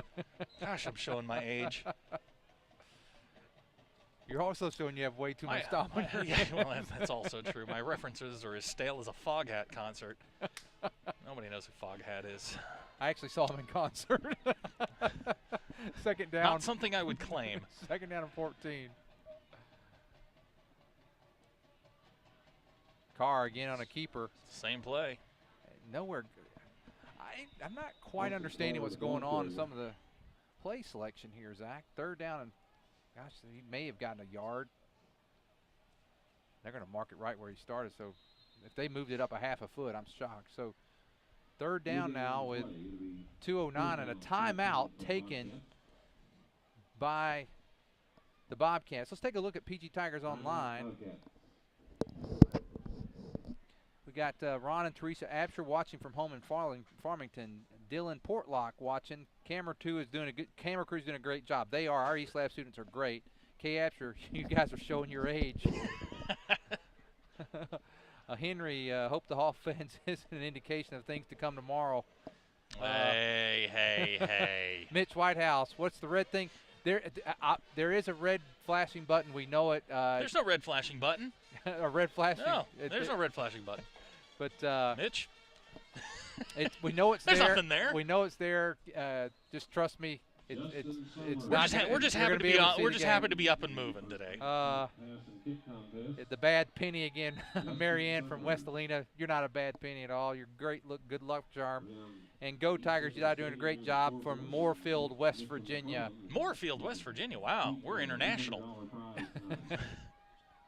Oh, good hit. Oh, good run. Wow. Good tough run. Chapin again? Chapin gets it good, up to the tough run. Down to the Prairie Grove 45 and takes a host of Tigers to finally bring him down. Nice run. Well, that'll certainly make fourth down here interesting. 4th and 2. 4th and 2.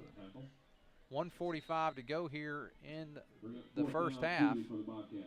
At halftime, we'll stay on air and watch the Tiger band perform. The Berryville band will not perform. We're going to watch the punt, game. pass, and kick contest.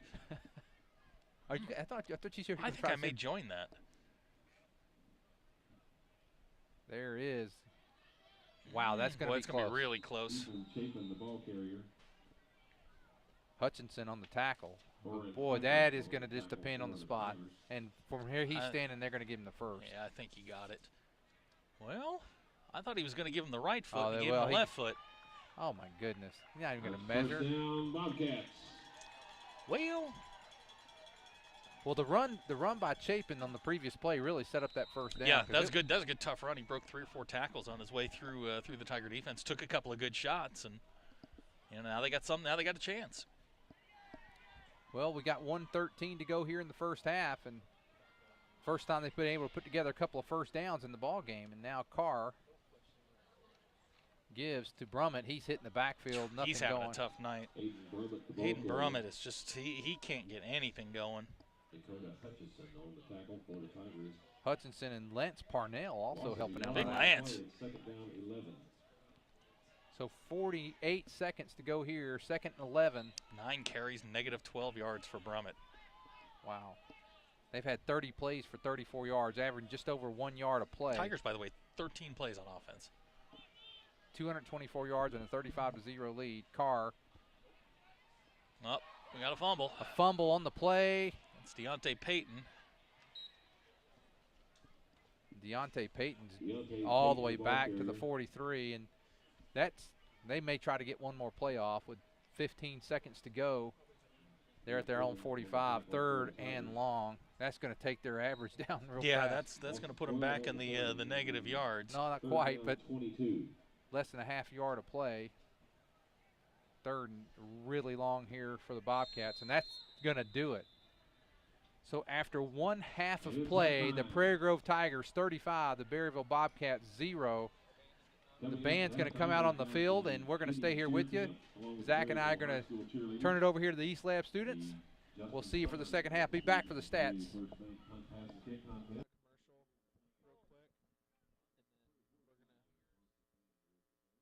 Everett Chevrolet is the home of the most dependable, longest-lasting full-size truck on the road today, the Chevy Silverado. And the 2014 Silverado has been totally redesigned, and it's better than ever before. And right now, the selection of Silverados at Everett Chevrolet has never been better.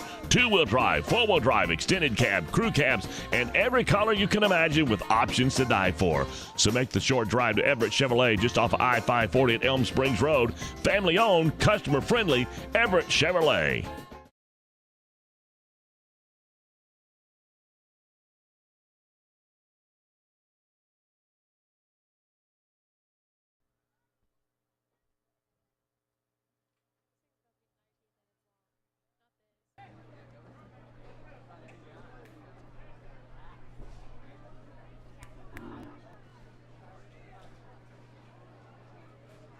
Guten Abend, Shalom. Oh, and good evening, my friends, and welcome to this special night.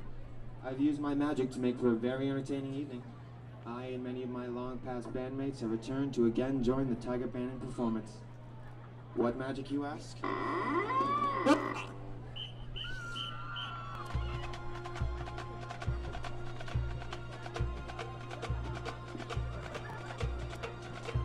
Yes, a special night indeed.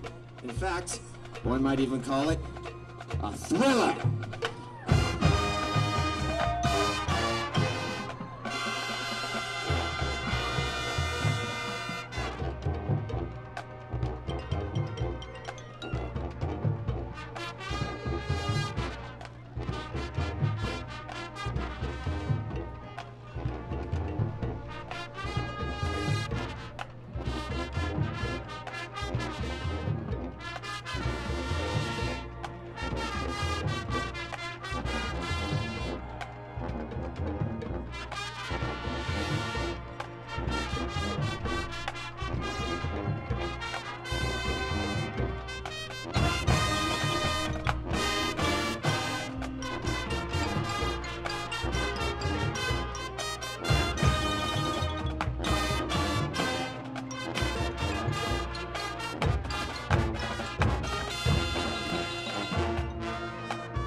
Yes, magic is a wonderful thing, sort of the science of the imagination, but with a special twist.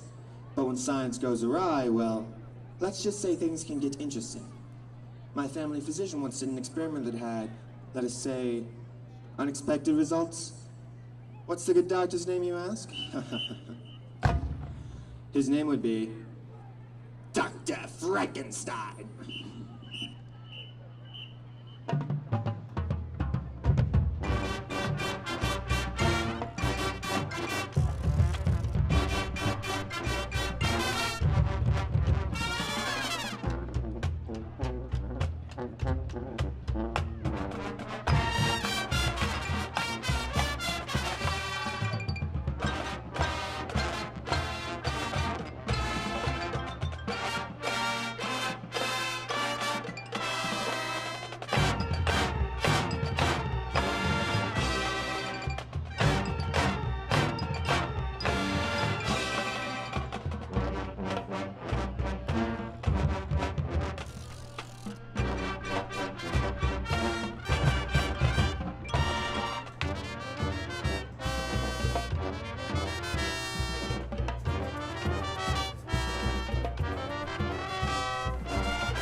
wonderful gathering of new and old friends. In fact, it reminds me of another wonderful evening from not so long ago. Let's have a toast. And do the time warp. It's astounding. Time is fleeting. Madness takes its toll. But listen closely. Not for much longer. I have got to keep control.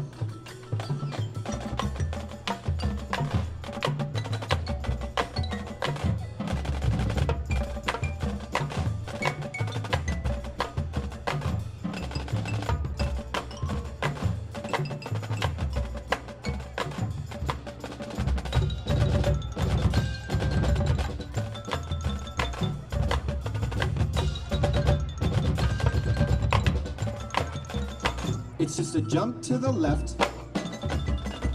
and then a step to the right. You put your hands on your hips, and bring your knees in tight. But it's the pelvic thrust. It really drives you insane.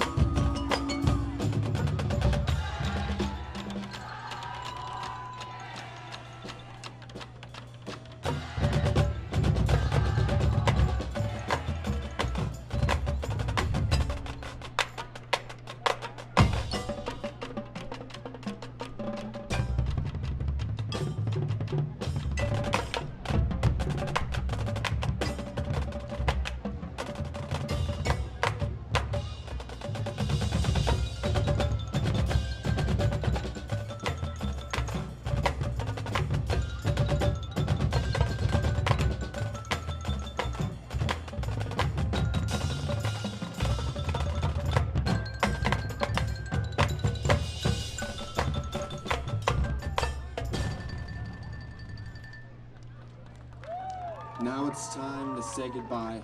My lovely putt calls me with a mourn. I long to join her in that dark domain. I love us to night of sleep. Band and mates at the end of drama.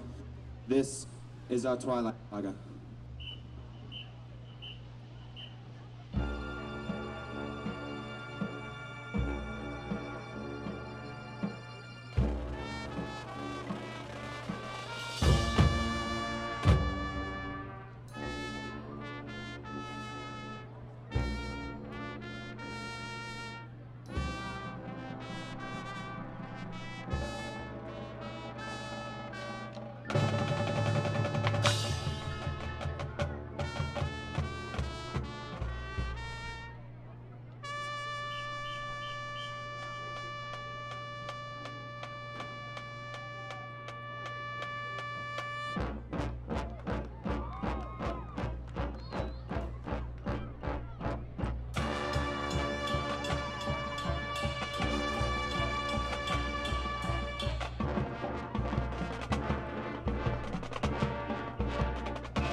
Give a big hand, Bobcat fans, to the Berryville Tiger Marching Band.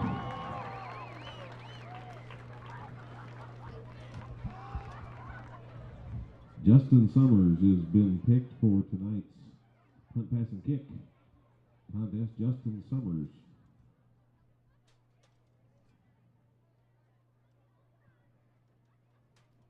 And now, Bobcat fans, taking the field is this year's Kitty Camp cheerleading camp that the senior high cheerleaders put on. 100.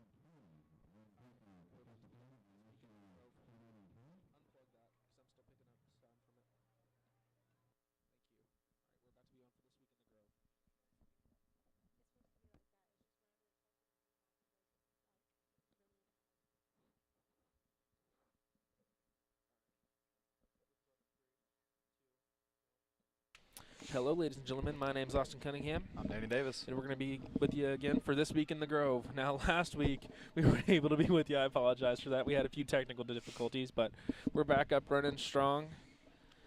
Feels good to be back, Austin. It feels missed good to it. be back. It was a rough little break. We were a little disappointed last week, but, hey, we're back now, and we're ready to roll. I about cried, just letting you know. Thought about it. All right, There's one Danny. point. So There's one point. I'm like, yeah, I'm sad. Okay. Gotta keep it together. So last week, what you missed, homecoming, of course. We were gonna announce all the homecoming royalty, I guess you'd call it. The homecoming queen was Rachel Hayes. She won that. That was kind of cool. It was, you know, I mean, Gina Mathias and the other Alexa competitors, Beaver. Alexa Beaver were both, Yeah. you know, they all looked great. They all had a great time, I believe. It just Gina even had a camo dress on. I like that. That was pretty cool. That was pretty cool. That was pretty awesome. cool. They also announced the winners of Spirit Week, and pretty sure they've got that all around. But Spirit Week, you just dress up all goofy based on the theme of the day. Monday was Denim Day, and Jared Bryant won that. He had a pretty cool leather suit He going did. on there. 80s Movies Day was Jeff Firking, and I mean, he rocked that out. He had the Indiana Jones, the hat, and the leather jacket. He even had a whip. Oh, yeah. They had to kind of make him put that away, make sure he wasn't hitting anybody Yeah, I with was it. a little scared. And Wednesday, the theme was freshmen and sophomores dressed up as babies, and juniors and seniors dress up as old people.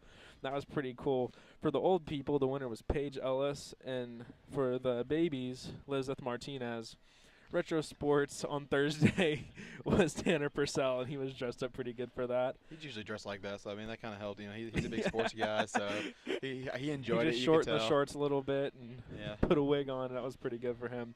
And then Black and Gold Day was Mackenzie Evans. She won that. She was all decked out. I got this one. This is my favorite one. You ready? Yeah.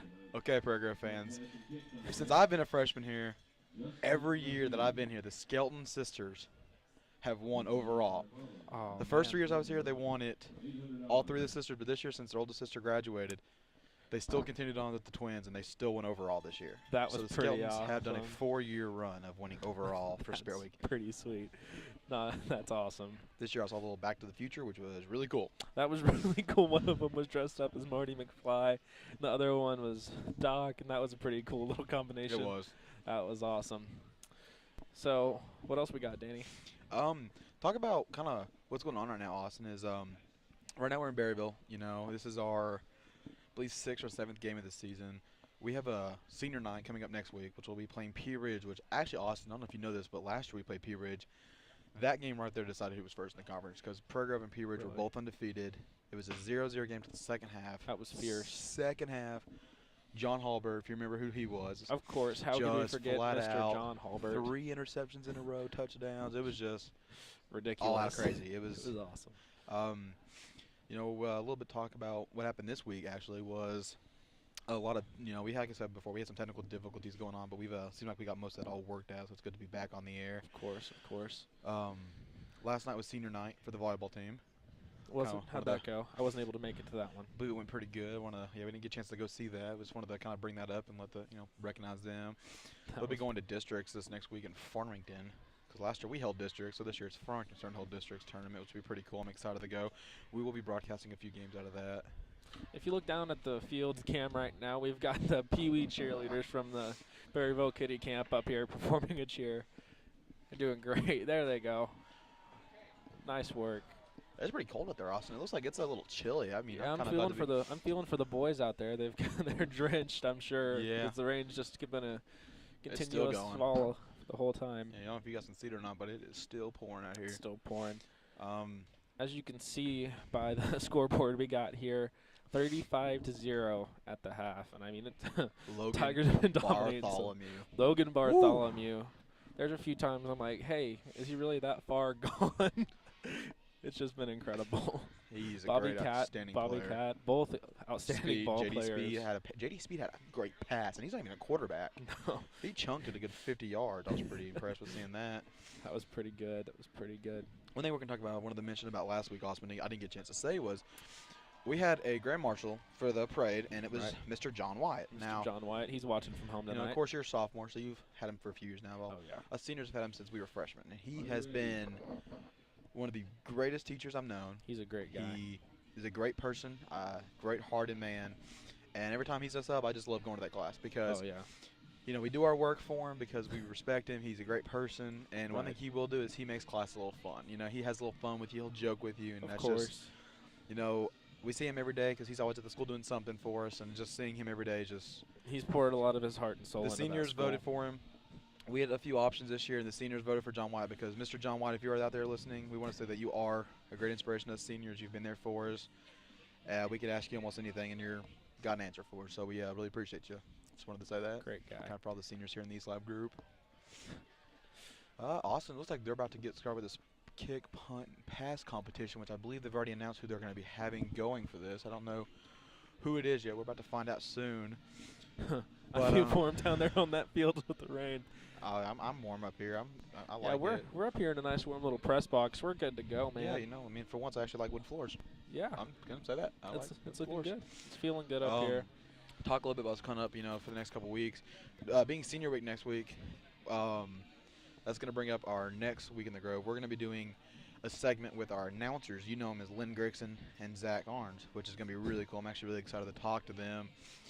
We're going to kind of talk about what they like about Prairie Grove, what they do with us, you know. It's been really cool, but I do want to say one more time, you know, yesterday was senior night for the volleyball team. Heard it was a good game. Heard there were some good plays. Sorry we couldn't be there, but, you know, we are pretty excited. We were still working out our technical difficulties. We've been working on that all week and finally got it today. I'm not sure if you agree, but I think we owe a big thank you also here today to Mr. Ray Rulin. And Miles Eubanks as well. Yeah, both they you have guys. been working their tails off for us all week long, getting all this stuff. No, Thank y'all. Thank you both so much. We You've appreciate been all you monumental help to You guys this. have been great. And I just want to say thanks one more time. You know, without you guys, we really, I mean, you guys are great people. And we learned so much from you guys. Once we learned, we got it down. That's what I love about learning from you guys. I guess we'll give the mics back over here in a few seconds. Just want to say one more time, Austin, you know, great job last week with the Spirit Week. It was a great homecoming beating Lincoln. I really enjoyed that. It was a good game. And I guess this week's we'll put a little out there. Fans, you Arkansas fans, I know you guys have Alabama coming this week. So I guess all I can say is Kansas State fan is good luck. So that's how I'm going to end this night off saying good luck. All right. Well, I'm Austin Cunningham. I'm Dana Davis. And that's it for this week in the Grove.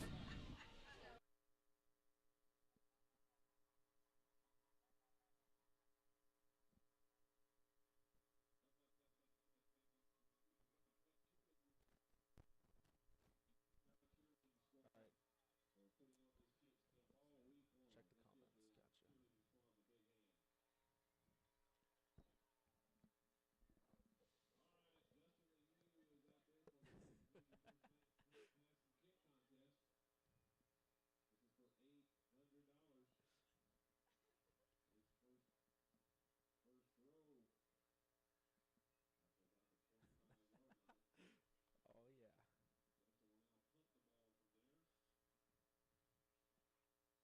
all right.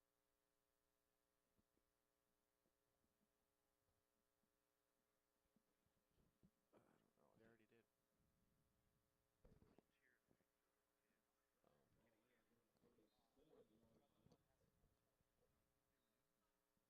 oh, it's Casey again. We take turns in this establishment. He said, all right, we're on Sam now. Hey, tell me when you want me to film something different.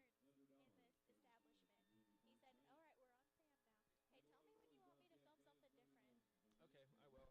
You could actually hold on. Okay. All right. We are going to Patrick in 3. Where do you want me? 2, 1. Go, All right. Patrick, go. All right. You can just do whatever now, Casey. Crud. There went my headphones. Wait. Thank you. Are you not wearing your headphones? I'm wearing His blue ones, though. my pretty ones. My pretty ones. They're not pretty.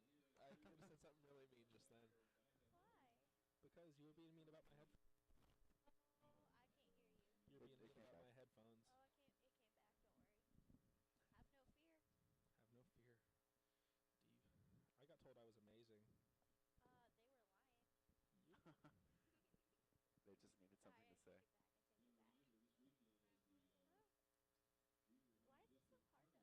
Huh?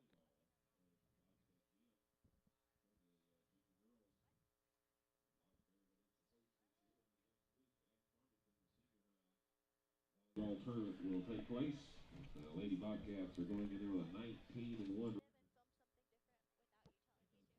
Oh, congratulations, big stepper.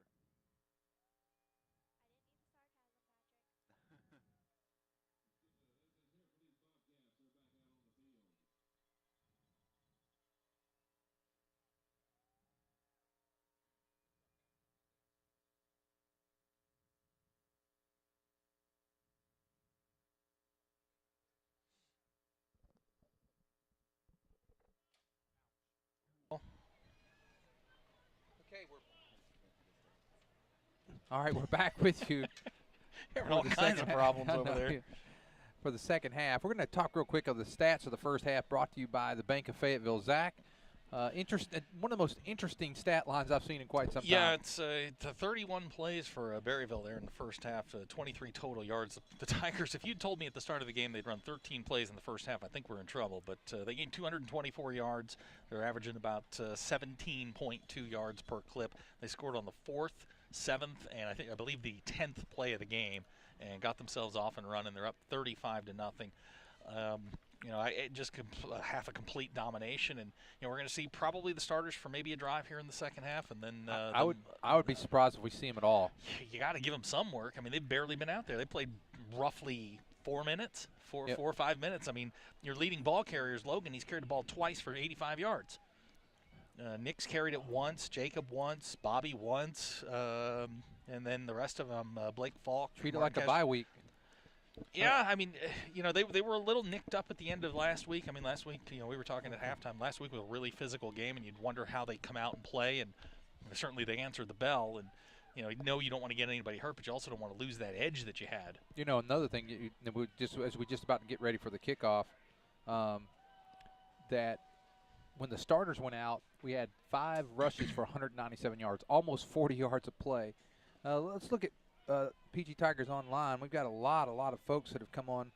If you can update us on some scores, that would be great. Yeah, anybody too. got any scores? Southern's watching from home in Prairie Grove. David Lehman watching from Hayes, Kansas. Playing Fort Hays University tomorrow. Nice. David, former Tiger. See, the Shrums are watching. There's the kick.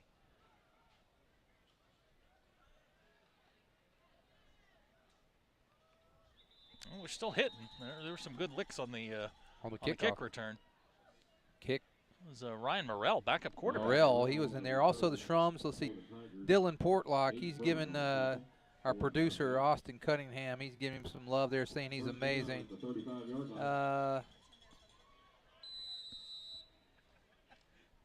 And the other Sam Dodd, Samantha Dodd. We still call her Sam, but the real Sam Dodd, Samantha Dodd, they're showing love for her as well. So, 1st and 10 for the Tigers, and 28-0. And Gravitz up 14-8 on Farmington.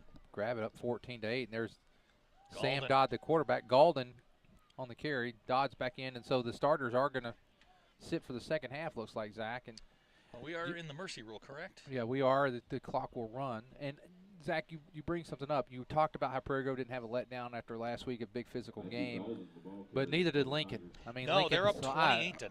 I'm very impressed with the way they've come back after last week. I thought that they may have a little letdown because they had been working all year up to their game. Exactly. And they came out, they got that 7-6 lead, and then the couple turnovers there, and then the game just turned around, and Prairie Grove pretty much had a control of the game, but Lincoln never stopped. There's a fumble on the play. Dodd does get it back. He's going to be wrapped up, dropped. Dodd, the ball carrier.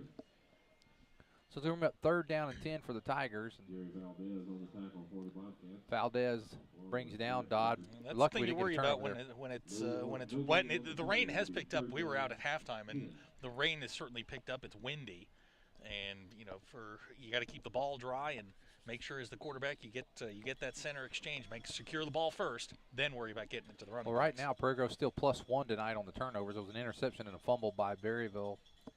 One fumble earlier by the Tigers that was lost. Brings up 3rd down and 10. Let's see if we try to get the corner again. Oh, as we moved. I'll bring up 3rd down and 15 for the Tigers. Coach Absher's got some things that he can point out when they watch the film of this one. Kick coverage still an issue. That's just Prairie Grove's second penalty of the night. Both penalties came with the backups in, so first team who didn't get a lot of action played about as well as you can play. Yeah, I think the starters came out after Logan ripped off the 78-yard run.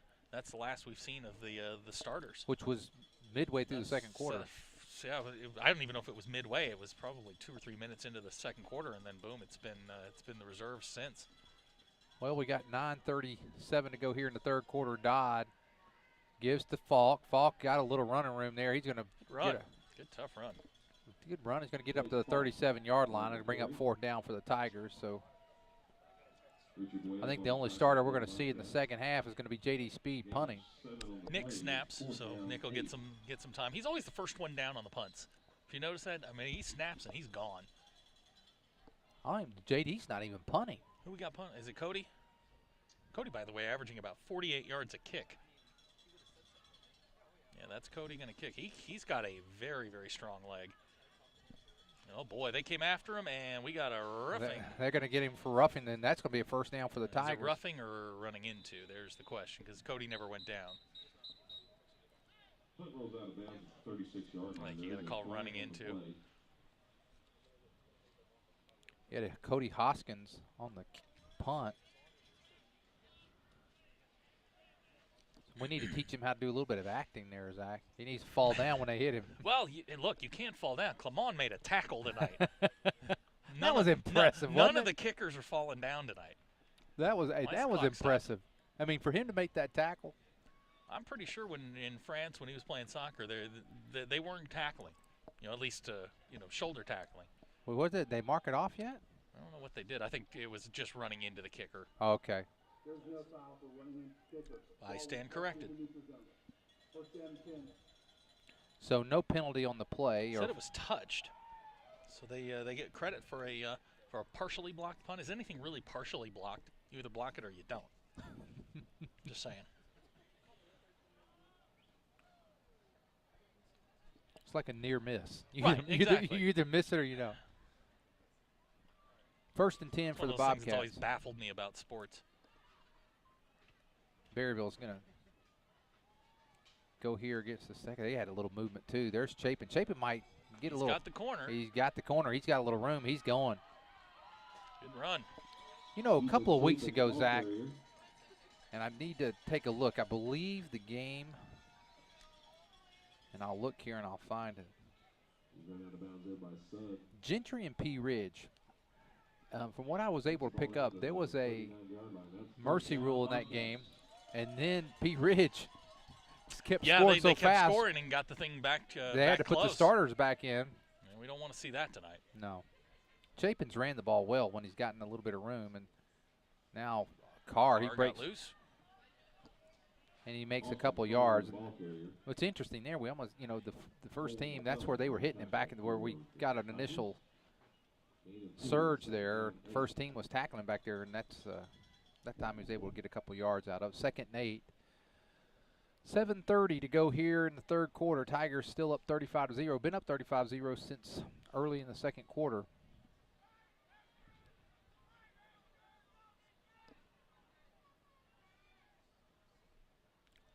There's Chapin. Well, he runs hard, doesn't he? Yeah, he runs. I like he runs with a lot of body lean. It's going to bring up third down now for the Bobcats. Third and about, let's call it long 3. I don't think we're going to see them put the ball up much. Just six pass attempts here in the first half. I mean, they're pretty much a tackle-to-tackle running team. Jacob didn't throw a pass. The only pass that we threw was made by J.D. Speed. Under 7 minutes to go here in the third quarter. Third down, long 3 for the Bobcats. Going to give to Brummett. Brummett's got the first. Aiden Brummett, the ball carrier.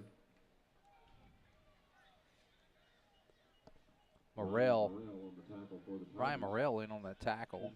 First down for the Bobcats. They get the ball at the Tiger 28. I don't know why they're stopping the clock. No. Not that I'm watching it. They're stopping it on first downs. They're stopping it when the referees are talking. There is He's got Chapin. the corner. Ethan Chapin, the ball carrier. Falk knocks him out of bounds, but Chapin gets it inside the 15 down to about the 13. So Puts the ball down to the 13-yard line. That's first down, Bobcats.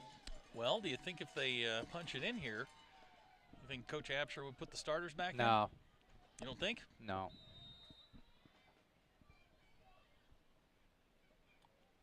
No. They could score twice. I don't think he'd put them in.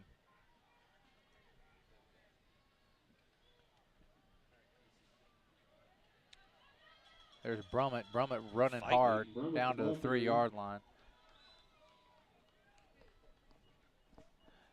Tripped up I think by if you Jackson see them leave their County. start, Berryville's going to leave their starters in for a long, long time. I mean, 30-yard line.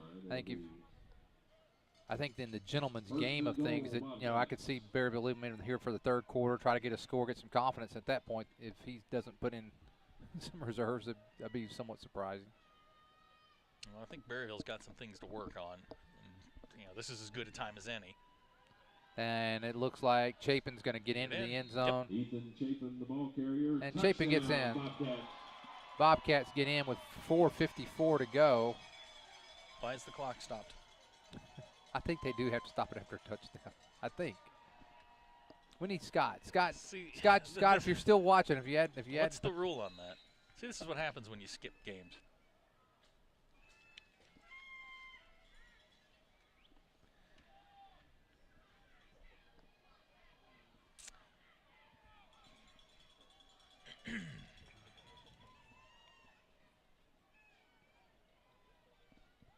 Well, they're going to go for 2.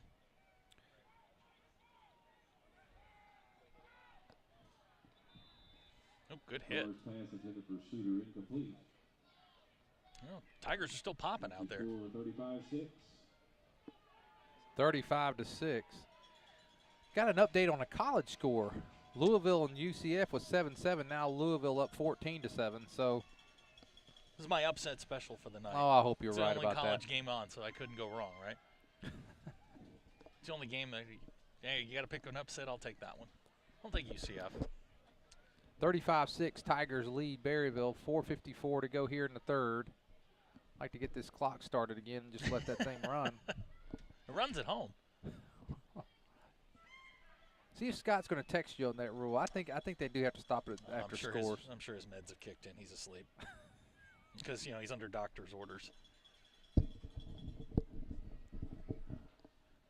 Well, I think if they try the onside kick here, maybe the starters go back in. Kickoff for the Bobcats. Lance Arguello is giving you some. Lance! You're giving him some comedy relief. Bobcat fans.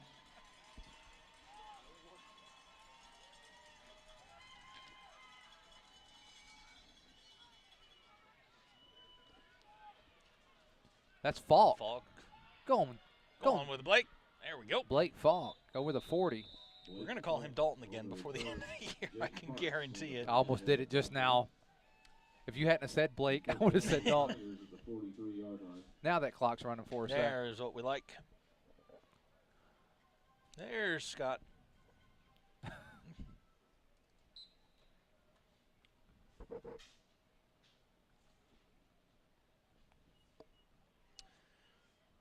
And the official rule is... I thought that was Scott. Rule is stop on change of possession, usually coach's choice. Ah. And Farmington's pitch. still down, 14-8.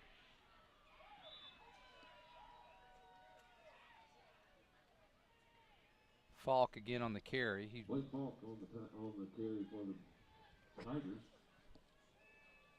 Tate Ferguson, a junior. He must be backup quarterback. He makes the tackle, pick up of a couple yards. So 3 minutes. odd to see that 20 not look for contact, you know? You always used to see 20 run straight at people. 3.5 minutes to go here in the third.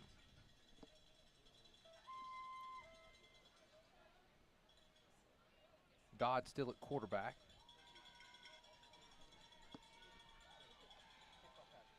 There's Galden. Galden powers his way. You know, the thing at Galden, The ball carrier. he hits the hole quick. He's not fast, but he's steady. It's, And 3 I yards, love that 3 yards. 62. I love 62 at fullback. Both of his brothers were both linemen, so I'm sure when he came in, they saw Galden. They just gave him the. They just gave him the here's 62. the lineman number. Yep. Didn't even give the poor kid a chance. He's probably got great ball skills. Could go up, fight for passes. They just said, "You're a lineman." It's like I told you, he's a pretty good athlete. Right before the season started, I took him golfing. He'd never been golfing in his life, and first hole he birdies. I don't want to hear that. Third down. There's Dodd. He's going to keep it. Dodd turns up. He's got the first. Good run, Mayday. Dodd, the ball carrier. Valdez, Ferguson, and Logan on the tackle. Wow, this says that Farmington's game lost. The ball on the 45-yard line. Friday's conference game. On Max Preps, it says it's a loss. I don't know if that game could be over yet. I've got a spy watching that game. It's 14-8. How much do we need? Yeah, there's. Let's see here. 14-8 in the third. Yeah, third quarter. Somebody's got him on the big screen tonight. All right. 1st and 10 for the Tigers. Ball at the Berryville. Lamond is in at wide receiver. Don't get him hurt. Throw it to him. Throw it to him. Well, he's already made a tackle. He's made a tackle. He's feeling it. Throw it to him. There's Falk. Look at Falk. Look at Blake. Go, Blake. Good run. Blake Good Falk. hard run. Look at Clement out there knocking bodies around. He's wanting He's contact. more than just a kicker. He's out for blood. Austin Cunningham, our producer, he says Frenchie's out there to draw blood tonight. 1st and 10, ball at the. Oh, that's a tackle, a block. I say throw it to him. Give it to him. Do we have an end around? You got it. Now looks like Ryan Morrell's in at quarterback. Minute and 17 to go here in the third quarter. That's what we needed to do, is string together a couple of first downs here, get that clock moving. Wing back reverse. That's Dodd. Mayday on the run. Dodd. They're going to say Dodd's down, and he's going to be close to the. I think he's got another first down. Yep, they're moving another first down. So nice steady drive this time by the backups. 8 different Tigers have carried the ball tonight. You asked me that earlier. And Over I under, I would have said 8. Yeah. We'll see more then. I think if Ryan can carry once, I'm trying to think who hasn't had a chance to carry the ball yet. How about Clement? Oh, that would be great, wouldn't it? Give him the ball. 25 seconds to go here, third quarter. There is Galden. Just 2 hands over the ball. He's not. You know what I think it is? It's when he was little, he had to fight for food. So when he got his food, he just put 2 arms over it. You've seen the size of his 2 brothers, you'd understand. There you go. Galden gets down to the. Yeah, I think the Tigers are done for this quarter. That's going to do it. Well, after 3 quarters of play, the score: Prairie Grove Tigers 35, Berryville Bobcats 6. Back after this. Everett Chevrolet is the home of the most dependable, longest-lasting full-size truck on the road today, the Chevy Silverado. And the 2014 Silverado has been totally redesigned, and it's better than ever before. And right now, the selection of Silverados at Everett Chevrolet has never been better. 2-wheel drive, 4-wheel drive, extended cab, crew cabs, and every color you can imagine with options to die for. So make the short drive to Everett Chevrolet just off of I-540 at Elm Springs Road. Family-owned, customer-friendly, Everett Chevrolet.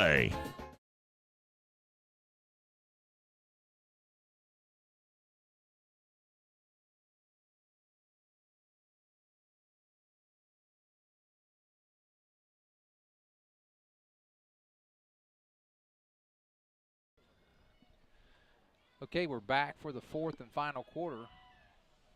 Again, we want to thank our East Lab students for a great job that they do. Several of them here, again, for Ray Rulin and Miles Eubanks this week for really doing a lot of work with our equipment. Yeah, that was, they did some yeoman's work this week getting that thing ready to go. Well, the Tigers have the ball at the 22-yard, well, call it 21-yard line. Lincoln up 28-0. They may mercy rule Gentry tonight. Unbelievable. Oof. That file that one under the, you didn't see that one coming. Tigers right now, 22 plays in the game, 266 yards, all of it on the ground. There's Mayday. Sam Dodd. Doing his best Bobby Cat impression. Put your head down and get what you can. Nice job. Thought he got a little more than that, but he's still going to be about 3 yards short of the first down. We're in the fourth and final quarter, 11 minutes and 20 seconds to go. Tigers. Farmington scored. They're now up 15-14. 15-14 Farmington now, so the Cardinals now take the lead over Gravett, so We're winning the tickle fight. you're going to get in trouble again for that. Third down, Tigers at the 18-yard line. Boy, I'd love to see one of these backups. Break one. Golden. No gain that time. Trying to bust him. No, decision time for Coach Absher. You go, you kick the field goal. What do you think? I believe that was Garrett Record on the tackle. And so it's fourth down. And Golden may have lost a yard that time. So 4th and 4. And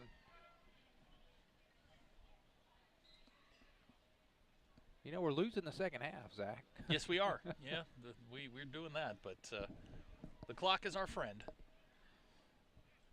And like you said, night like tonight, let's just get out of here and get home.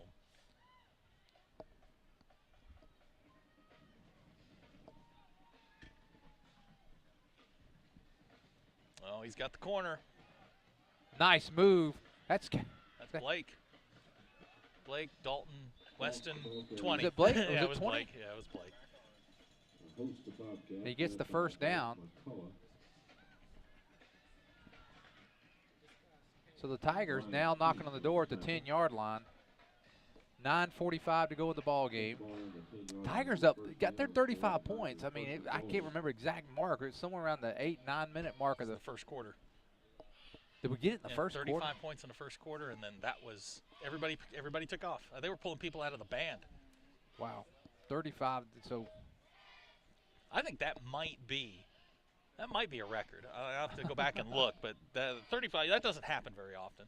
Quick pitch. Well, Blake's got it. He's got the corner. Oh, he sees it too. Give Dalton. Oh, Blake. I almost called him Blake Dalton. Dalton. Oh, gosh, I almost made a mistake. We're gonna have to write those. We're gonna have to get wristbands or something. I called him Blake. I knew I'd do it. I mean, I called him. Gosh, I'm all messed up. All right. Get back in the groove here. First and goal from the 1, or second goal from the 1. Golden. Although Falk's done most of the work on this drive. Yeah. Give it to 62. Yeah, you want to see 62 score. You just want to, just that number. And there he is. He's back there. They're going to give it to Falk. He's hit, and he's not going to make it. So it's third down now. Yeah, they're still fighting in there. The thing I like is that when they're doing this, that clock is running. tick, tick, tick, tick, tick, tick, tick. Man, he lost a couple. So yeah, he's back to the 3 or 4 yard line. Third and goal for the Tigers. 285 yards for the Tigers tonight, 87 for Berryville. It's all on the ground for the Tigers tonight. And most of that yardage came in the first quarter. No, I'm talking about for Berryville. Most of that came in on the last drive. Yeah, they got their scoring drive. I believe you're going to see Mayday. Nope, it's going to be Falk. Falk. He's not going to get much. So fourth down, and the Berryville Bobcats making a nice goal line stand. It's going to be fourth down. Let's see if. This would be a nice time to complete your first pass. Boy, rain is starting to come down pretty heavy right now. Loss of 2 on the play. A 4th and goal for the Tigers.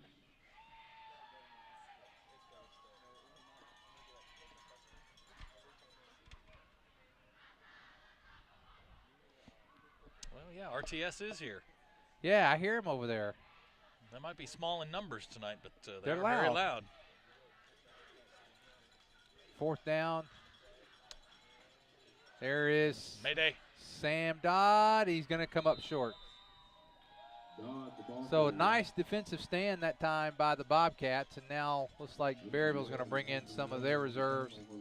No, that's Brummett. Brummett's out there. Peyton's out there. Oh, so those are the starters.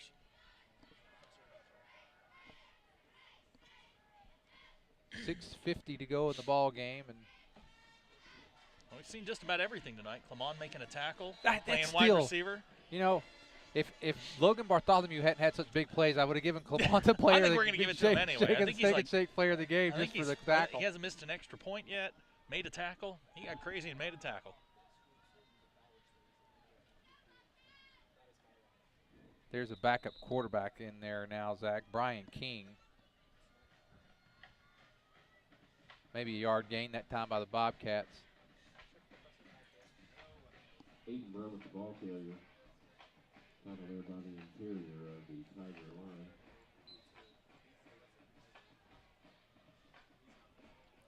Second down and no gain on the play. Second 10. We're halfway through the fourth quarter, 6 minutes to go. Wow, look at there.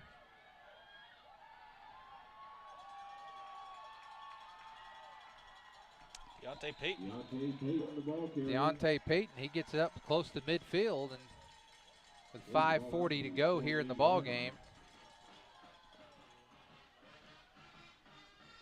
Run out of bounds there by Dodge. That's first down, Bobcats. That's certainly their biggest play of the night. It is 44 yards and brings them up over the 100-yard mark. 132 yards total for Berryville tonight.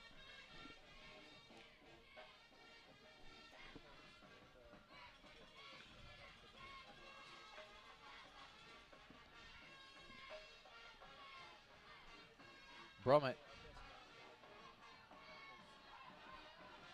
running hard. Aiden Brummett, the ball carrier. and a flag, and maybe a late hit there, Zach. There's a flag on the play. And that's going to stop the clock. That was a little bit of, I guess my inside voice just came out, didn't it? You've lost your inner monologue. 4:56 to go here in the ball game, and it's going to be a 15-yard step off. I think they late hit out of bounds, or maybe a face mask even. Personal foul. Late hit. So now that's going to put the ball inside the Tiger 30 down to the 27. 4:56 to go. And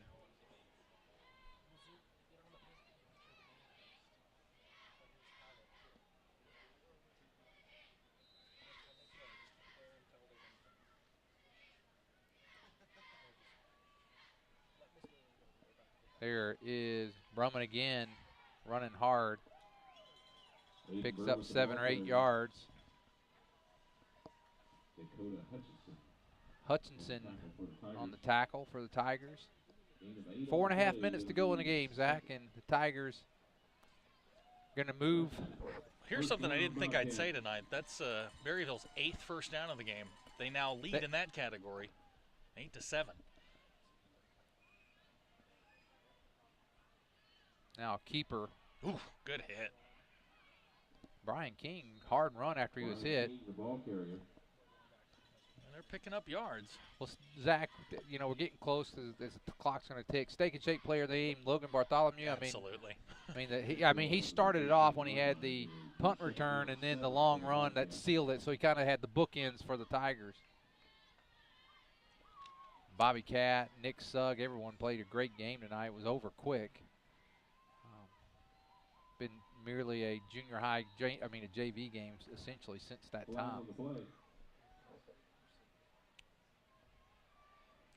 You know, I think for Berryville, they've got parts that they can work with. When we were driving up here, I didn't think it would be over that quick. I thought Prairie Grove was a better team and would eventually take control of the game. But Prairie Grove came out real fast, jumped on them, got the 2 returns for touchdowns, got up 14-0, and by that point, you know, for all intents and purposes, the game was over. And Berryville's they're still fighting in here. You got 3 minutes to go in the game. They scored here in the second half. They stopped Prairie Grove down inside the 5, and here they are driving again. Well, we'll have our post-game show brought to you by the Prairie Grove Christian Church as soon as the game's over. That's Peyton. The ball carrier. Berryville's trying to sneak one more in the end zone before this game's over. And, if it ends up being 35-12, 35-14, that'll be no way indicative of this game. You'll see the final score, and it may raise an eyebrow or two, but it was never that close. Prairie Grove had the starters out at the end of the first quarter, and that was the ball game. 2.5 minutes to go as King takes a snap. He's going to keep. King fighting, trying to make his way. Good hit. Tell you what, they're still hitting out there. We'll have our post-game show, as mentioned to you, brought by the Prairie Grove Christian Church, and then we'll have our stats of the game brought to you by the Bank of Fayetteville. And, of course, we'll go ahead and announce our Steak and Shake player of the game, Logan Bartholomew, with a 56-yard punt return for a touchdown, a 78-yard run for a touchdown, and really set the tone right off of the bat tonight. We're under 2 minutes to go in the ball game. Berryville's trying to get one more in before the game's over. Going to give it to Peyton. He's got the corner, and he's going to – whoa! Good hit. But he should be in. He's in. Yep, he's in. Touchdown, Bobcats. So the Bobcats get in another one. They drove about 97 96 yards on that drive. Yep. It's a heck of a drive. They got a couple of big plays. Peyton was really big in that. Well, next week will be the final regular season home game if Prairie Grove wins that game.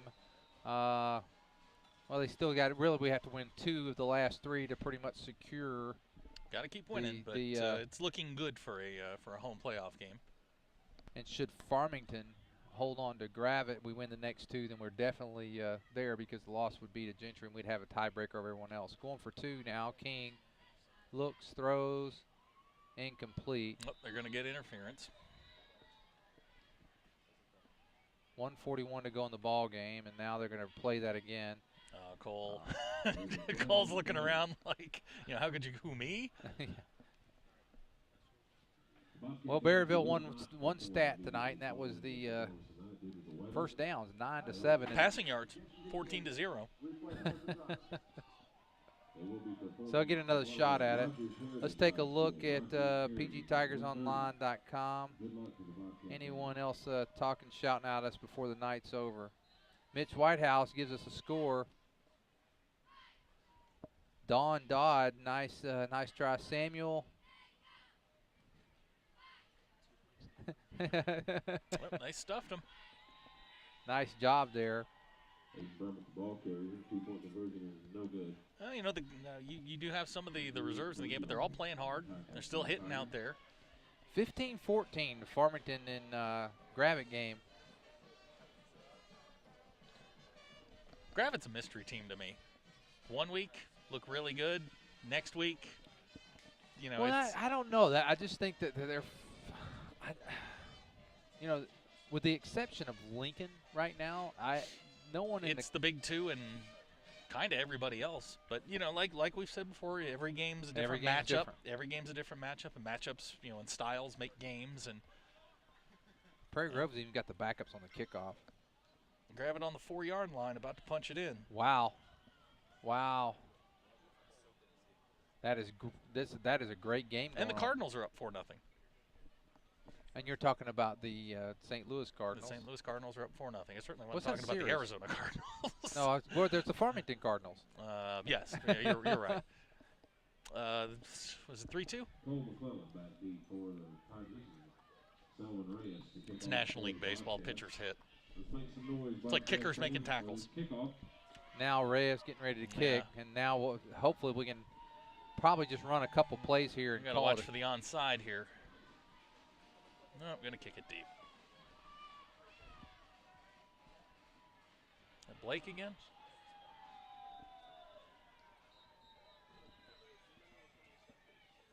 Now they're just going to stop the clock here with a minute 33 to Ryan Morrell on the return. And so now, minute 33, Tigers will probably run 2 or 3 plays here, Zach, and we'll be heading home. Again, remind you, our post-game show brought to you by the Prairie Grove Christian Church. We will be zipping right into that right as soon as we hit all the zeros. Yeah, I guess the recap for tonight is if you went to get a pizza, you missed it. Well, someone told us that. Boom, boom, boom, boom, boom, and the game was over. So they went and got pizza, missed 2 touchdowns. So. And that's kind of been the story of the night. It was just quick scores by the Tigers in the first quarter, and away they went. Well, now the clock's running down to minute 15 to go, and question is, where are we stopping on the way home? Somewhere fast. And now he's going to take a knee, and with a minute to go, and probably have to take that knee twice, Zach. And final score going to be 35-12, and the Tigers will move to 6-1, 4-0 in the conference with 3 games remaining. Next week, final regular season home game be senior night against Pea Ridge. Then the Tigers will hit the road and go play Gentry, and then finish up with Gravett on the road. Gravett scored on 4th and goal, 22-15. 22-15, and now the final play of the game as Morrell takes a knee. That's going to do it. We're just going to watch the clock run here because the Tigers will not have to take a snap, and that's going to do it. The final score, the Prairie Grove Tigers 35, Berryville 12. Berryville hung around, played hard in the second half. We're down to 10-9. So that's going to do it. So we will see you again next week. But let's go through, Zach, let's go through the post-game show brought to you by the Prairie Grove Christian Church.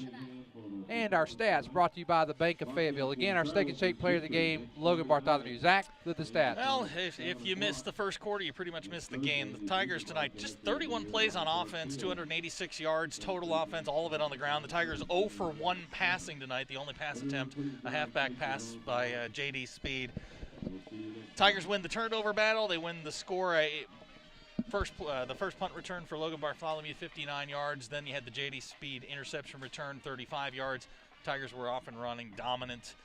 They could have, this was one of those games they could have named their score. Coach Absher, that's never a problem with him. Once he gets to 35, the starters come out, and he got some young guys a lot of playing time tonight, which could be helpful as we go on. Yep. Bobby Cat had a touchdown.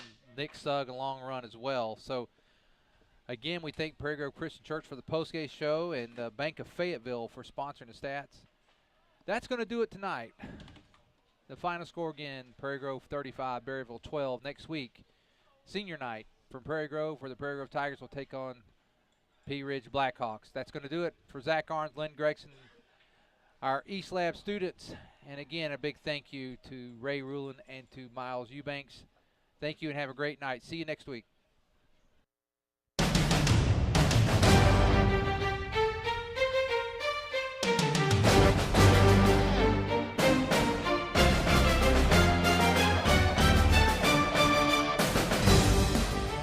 We want to thank you once again for joining us for another night of Prairie Grove Tiger football. And a big thank you going out to the Prairie Grove High School East Lab. Their volunteer hours make this game possible. Also, we want to thank PG Telco, the providers of PGTigersOnline.com. PG Telco, built on community, focused on progress. By Clorox, the name alone means clean. The Lewis Automotive Group, serving Northwest Arkansas and Prairie Grove since 1946. Shelter Insurance, your local shelter insurance agents, Mr. Mark Spence. And Prairie Grove Christian Church, where it's all about loving God, loving others, and serving others. And by Steak and Shake, life needs flavor. And also by the Bank of Fayetteville, where they're banking on your potential. And the broadcast is also brought to you in part by the Prairie Grove High School Booster Club, reminding you your Tiger Pride is just one membership away. It's great to be a Prairie Grove Tiger.